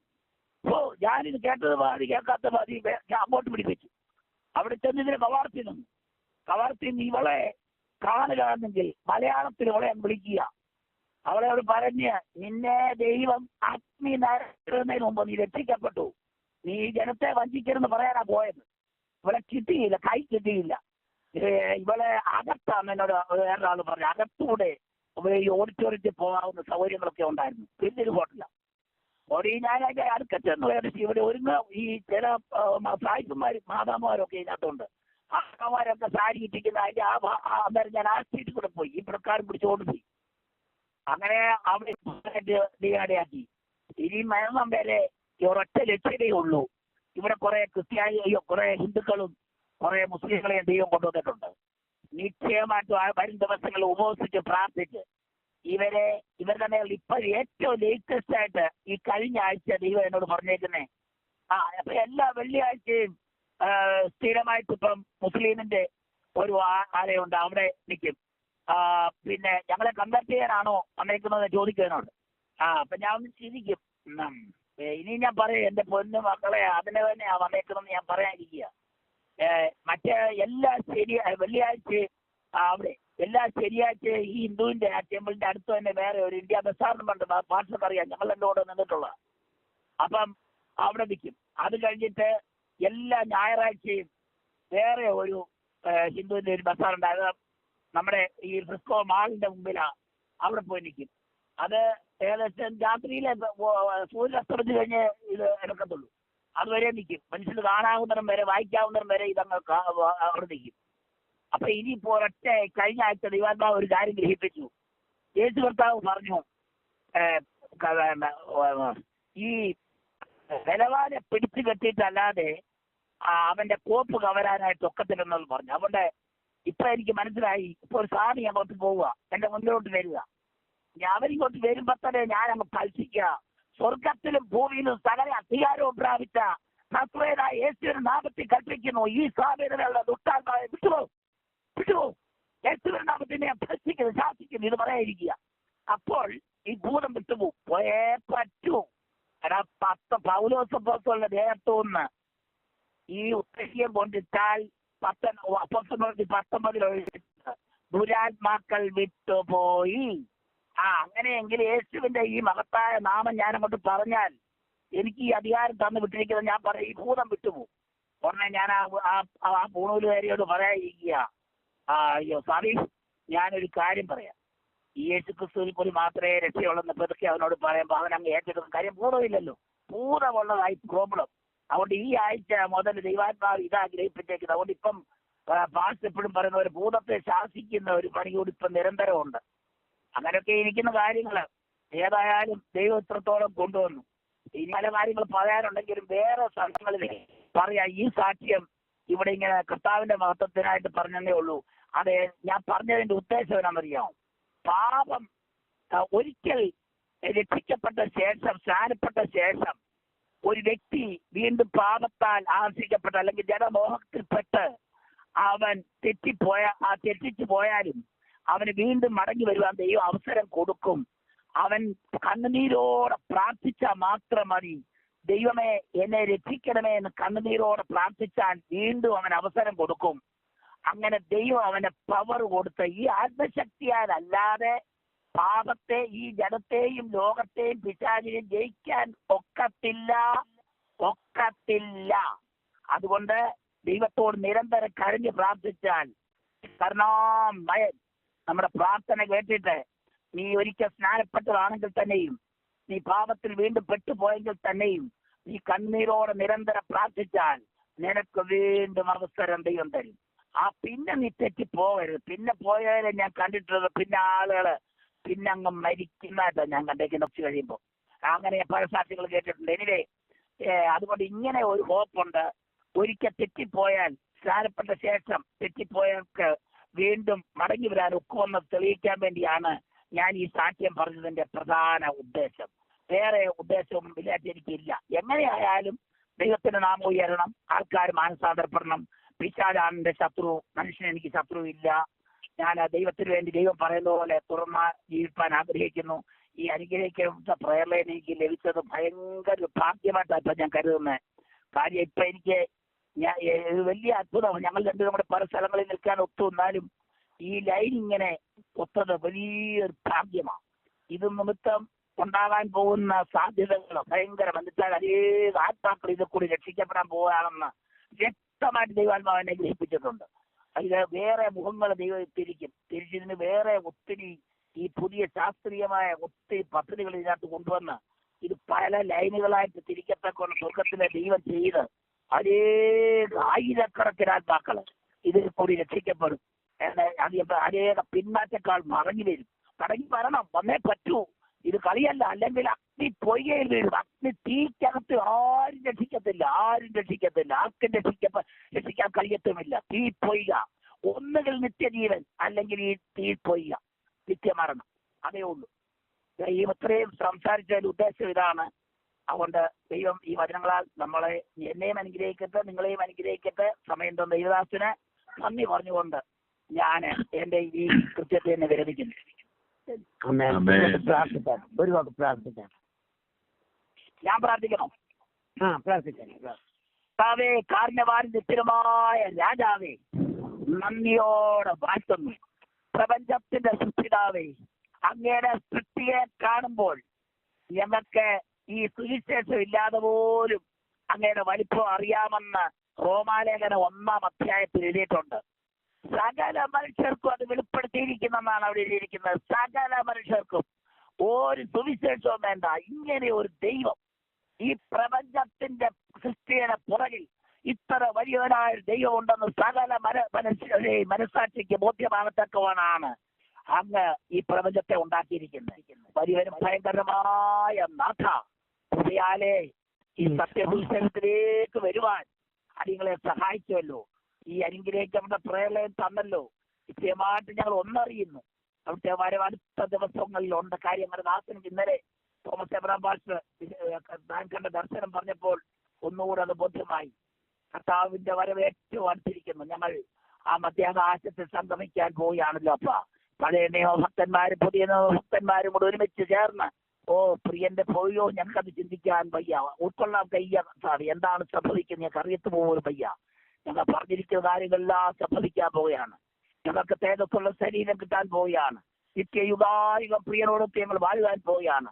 അതുകൊണ്ട് കിട്ടുന്ന 1 മണിക്കൂർ അല്ലെങ്കിൽ 1 ദിവസം വിശുദ്ധിയിലും നിർമ്മലതയിലും ഈ ശരീരത്തെ ദൈവത്തിന്റെ ആലയമായിട്ട് എപ്പോഴും സൂക്ഷിച്ചുകൊണ്ട് ഈ ദുഷ്ടനായ പിശാചിനോട് എതിർത്ത് അവനെ തോൽപ്പിച്ച് ഈ ലോകമോഹങ്ങളിലൊന്നും മനസ്സുണക്കാതെ ഈ ജഡത്തിന്റെ ആഗ്രഹങ്ങളെ ഒന്നും ദൈവത്തിന്റെ ഇഷ്ടപ്രകാരം അനുവദിച്ചിരിക്കുന്ന ഭക്ഷണം അങ്ങനെ ചില കാര്യങ്ങളല്ലാതെ മറ്റൊരു കാര്യത്തിലും ഇതിനൊരു തെറ്റ് വരുത്താൻ, ഒരു കളങ്കം വരുത്താതെ തന്നിരിക്കുന്ന ആ വിവാഹ വസ്ത്രം, ആ തേജസ്സിന്റെ വസ്ത്രം അത് ഞങ്ങൾക്ക് ഇപ്പൊ തന്നെ തന്നിട്ടുണ്ട്. അത് ഞങ്ങൾക്ക് അതിനകത്ത് കറയും കളങ്കവും വരാതെ ആ ദിവസത്തേക്ക് നിങ്ങൾ സൂക്ഷിക്കാൻ ബാധ്യപ്പെട്ടിരിക്കുന്നു. ഒരു 19 അത് എടുത്തു പറയുന്നുണ്ടല്ലോ, തന്റെ ആദ്യം തന്നെ താൻ ഒരുക്കിയിരിക്കുന്നു. അതുകൊണ്ട് ഈ ജഡത്തിലെ ആത്മാവിനെ കൺവെൻഷൻ പോക്കി ദൈവഭയത്തിൽ വിശുദ്ധിയെ തീർപ്പാൻ ഈ എളിയവരെ സഹായിക്കണമേ. ഈ ലൈനിൽ വന്നിരിക്കുന്ന എല്ലാവരെയും അനുഗ്രഹിക്കണമേ. ഭൃത്യൻ ജോസഫ് പാത്തിപ്പാഷെ അനുഗ്രഹിക്കണം. അദ്ദേഹത്തിന്റെ വൈദ്യനെ അനുഗ്രഹിക്കണം. അവർ കൊടുത്തിരിക്കുന്ന താഴ്ന്നുകൾക്കായി വാഴ്ത്തുന്നു. അവർ കൊടുത്തിരിക്കുന്ന 2 മക്കളെയും കുടുംബമായിട്ട് അനുഗ്രഹിക്കണം. അവർ കൊടുത്തിരിക്കുന്ന താഴ്ന്നുകൾക്കായി വാഴ്ത്തുന്നു. ഈ ലൈനിൽ അതിശ്രേഷ്ഠന്മാരായ ദൈവദാസന്മാരും അതിശ്രേഷ്ഠരായ ദൈവത്തിന്റെ ദാസിമാരും വന്നിട്ടുണ്ട്. അയ്യോ, അവരുടെ വാക്കുകൾ കേൾക്കുമ്പോൾ അതിന്റെ ഉള്ള കത്തുകയാണ്. ഇതത്ര ആനന്ദം, ഇതത്ര സമാധാനം. ഞങ്ങൾക്ക് ലഭിച്ചിരിക്കുന്ന ഈ താലന്തുകള് അത് പത്രോസ് പൗലോസ് തിമത്തിയോസിനോട് വ്യക്തമായിട്ട് പറഞ്ഞു, നീ ഈ കൃപാവരം ജ്വലിപ്പിക്കണം. അതുകൊണ്ട് ഞങ്ങളുടെ കൃപാവരങ്ങൾ, ഞങ്ങൾക്ക് തന്നിരിക്കുന്ന കൃപാവരങ്ങൾ, അത് പ്രസംഗമെങ്കിൽ അതല്ല മറ്റേ ഇതുപോലെ സാക്ഷ്യമെങ്കിൽ അത് പ്രബോധനമെങ്കിൽ പ്രബോധനം, ആ കൃപാവരങ്ങൾ ജ്വലിപ്പിക്കേണ്ടതിന് യാതൊരു സമയം 1.5 മണിക്കൂർ കൊടുത്താൽ 1 മണിക്കൂറിനകം ജനങ്ങളിപ്പം നിർത്തുക. അതുപോലെ ഇഷ്ടം പോലെ സമയം കൊടുക്കുന്ന ഒരു ദൈവദാസൻ കർത്താവെ ദൈവം നിയമിച്ചാക്കിയിരിക്കുന്നു. അതുകൊണ്ട് കർത്താവെ ഈ താലന്തുകൾ വ്യാപാരം ചെയ്ത് അതുകൊണ്ട് അത് ജ്വലിപ്പിച്ച കൃപാവരങ്ങൾ ജ്വലിപ്പിച്ച് മുന്നേറുവാൻ ഞങ്ങൾക്ക് എല്ലാവർക്കും ഇടയായിത്തീരട്ടെ കർത്താവെ.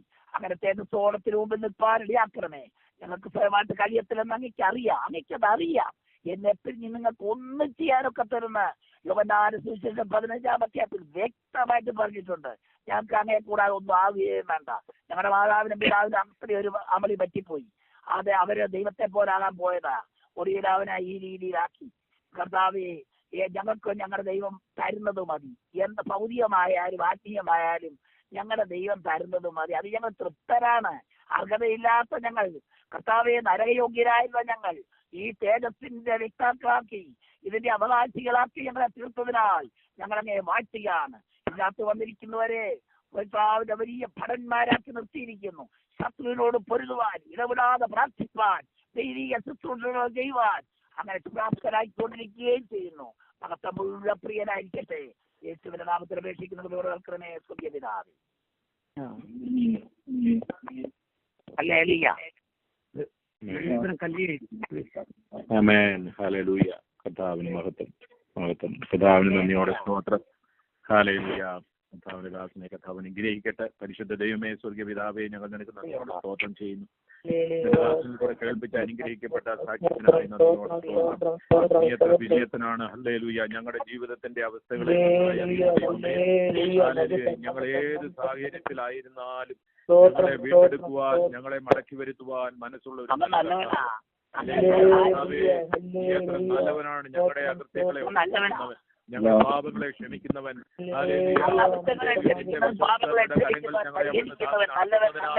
നന്ദിയോടെ ഞങ്ങൾ അങ്ങ് സ്തുതിക്കുന്നു. ഞാൻ നിന്നെ എന്റെ മുമ്പിൽ നിൽപ്പാൻ വീണ്ടും കൈക്കൊള്ളും. ഉത്തമമായത് പ്രസ്താവിച്ചാൽ നീ എന്റെ വാപോലെയായിരിക്കും. അവർ നിന്റെ പക്ഷം ചേരും, നീ അവരുടെ പക്ഷം ചേരുകയില്ല. ഇന്ന് രാത്രികാലം ഹല്ലേലൂയ. കർത്താവേ, നിന്റെ ജനമാകുന്ന ഞങ്ങൾക്ക് നൽകി തന്നിരിക്കുന്ന എല്ലാ നല്ല അവസരങ്ങൾക്കായി നന്ദിയോടെ സ്തോത്രം ചെയ്യുന്നു. നീ അനുഗ്രഹിക്കണമേ. കർത്താവെ, കൊടുത്തിരിക്കുന്ന ധൈര്യത്തിനായി, പ്രത്യാശയ്ക്കായി, ദൈവകൃപയ്ക്കായി, ആത്മനിറവിനായി. ഹല്ലേലൂയ. കർത്താവിന്റെ വേലയെക്കുറിച്ച്, ആത്മാക്കളുടെ രക്ഷയെക്കുറിച്ച്, ഹല്ലേലൂയ, തനിക്ക് കൊടുത്തിരിക്കുന്ന വലിയ ഭാരത്തിനായി നന്ദിയോടെ സ്തോത്രം. അനേക ജീവിതങ്ങളെ രൂപാന്തരപ്പെടുത്തുവാൻ താൻ ചെയ്യുന്ന പ്രവൃത്തി മുഖാന്തരം. ഹല്ലേലൂയ. കർത്താവേ, നിന്റെ വചനം കേട്ടിട്ടുള്ളവര്, നിന്റെ വചനം കണ്ടിട്ടുള്ളവര്, അവർ പാപബോധമുണ്ടായി, മാനസാന്തരമുണ്ടായി മനം തിരിയുവാൻ ദൈവത്തിന്റെ പരിശുദ്ധാത്മാവ് ഇടയാക്കേണ്ടതിനായി പ്രാർത്ഥിക്കുന്ന കർത്താവേ, നിന്റെ വചനം ജീവനും ചൈതന്യമുള്ളതാണല്ലോ. ഏത് മനുഷ്യനെയും രൂപാന്തരപ്പെടുത്തുവാൻ കഴിവുള്ള ദൈവത്തിന്റെ വചനം വായിക്കുമ്പോൾ, കാണുമ്പോൾ ഹല്ലേലൂയ, പരിശുദ്ധാത്മാവ് തന്നെ ജീവിതത്തിന് രൂപാന്തരം വരുത്തി അത്ഭുതങ്ങളെ ചെയ്ത് ഹല്ലേലൂയ വലിയ പാപബോധം നൽകി മാനസാന്തരത്തിലേക്ക് നടത്തേണ്ടതിനായി ഞങ്ങൾ പ്രാർത്ഥിക്കുന്നു. ദാസിനെ കുടുംബമായി അനുഗ്രഹിച്ചാട്ട് കൊടുത്തിരിക്കുന്ന എല്ലാ ദൈവകൃപയ്ക്കായി നന്ദിയോടെ സ്തോത്രം. കേൾപ്പിച്ച ദൈവിക നല്ല സാക്ഷ്യത്തിനായി നന്ദിയോടെ സ്തോത്രം. പിന്നെയും കർത്താവെ ശക്തമായി ഉപയോഗിക്കേണ്ടതിനായി അഭിഷേകത്തിന്റെ ശക്തി ദാസിന്റെ ശരീരത്തിന്റെ ജീവിതത്തിൽ വ്യാപരിക്കുമാറാകട്ടെ. ഉറപ്പും ധൈര്യമുള്ളവനായിരിക്കാം, ഭയപ്പെടരുതെന്ന് പറഞ്ഞതുപോലെ ഹല്ലേലൂയ, ദൈവത്തിന്റെ ആത്മാവിന്റെ ശക്തിയാൽ നിറച്ച് പിന്നെയും കർത്താവിന്റെ നാമത്തിന് മഹത്വത്തിനായി ഉപയോഗിക്കേണ്ടതിനായി ഏൽപ്പിച്ചു തരുന്നു കർത്താവേ. അനുഗ്രഹിക്കണമേ എന്ന് പ്രാർത്ഥിക്കുന്നു. ആവശ്യമാർന്ന എല്ലാ ദൈവകൃപയും പിന്നെയും കർത്താവ് ഈ പ്രയർ ലൈനിൽ ദാസിനെ ഒരു അനുഗ്രഹമാക്കി തീർത്തതിനാൽ നന്ദിയോട് സ്തോത്രം. അനേകരെ ഉത്തേജിപ്പിക്കുവാൻ, അനേകരെ പ്രോത്സാഹിപ്പിക്കുവാൻ തന്റെ വചനം മുഖാന്തരം, തന്റെ വാക്കുകൾ മുഖാന്തരം ആലവ്യ ദൈവജനത്തിന് അനുഗ്രഹമാക്കി തീർത്തിരിക്കുകയാൽ നന്ദിയോട് സ്തോത്രം ചെയ്യുന്നു. കർത്താവ് പിന്നെയും ധാരാളമായി അനുഗ്രഹിച്ചാട്ട്, ദൈവകൃപ നിറച്ചാട്ട്. തുടർന്ന് പ്രാർത്ഥനയിൽ കർത്താവേ നിന്റെ ജനത്തെ നീ അവിടുന്ന് അനുഗ്രഹിക്കണമേ, പ്രാർത്ഥനയ്ക്കായി ഒരുക്കണമേ കർത്താവേ. ഹല്ലേലൂയ. ദൈവത്തിന് നന്ദിയോട് സ്തോത്രം. പ്രാർത്ഥനകളും യാചനകളും കേട്ടുകൊണ്ട് ഞങ്ങൾ അങ്ങേ സ്തുതിക്കുന്ന സകല മഹത്വം ഞങ്ങൾ അങ്ങേ കൽപ്പിക്കട്ടെ. യേശു ക്രിസ്തുവിന്റെ നാമത്തിൽ തന്നെ ആമേൻ. ആമേൻ. കർത്താവിന് നന്ദിയോടെ സ്തോത്രം.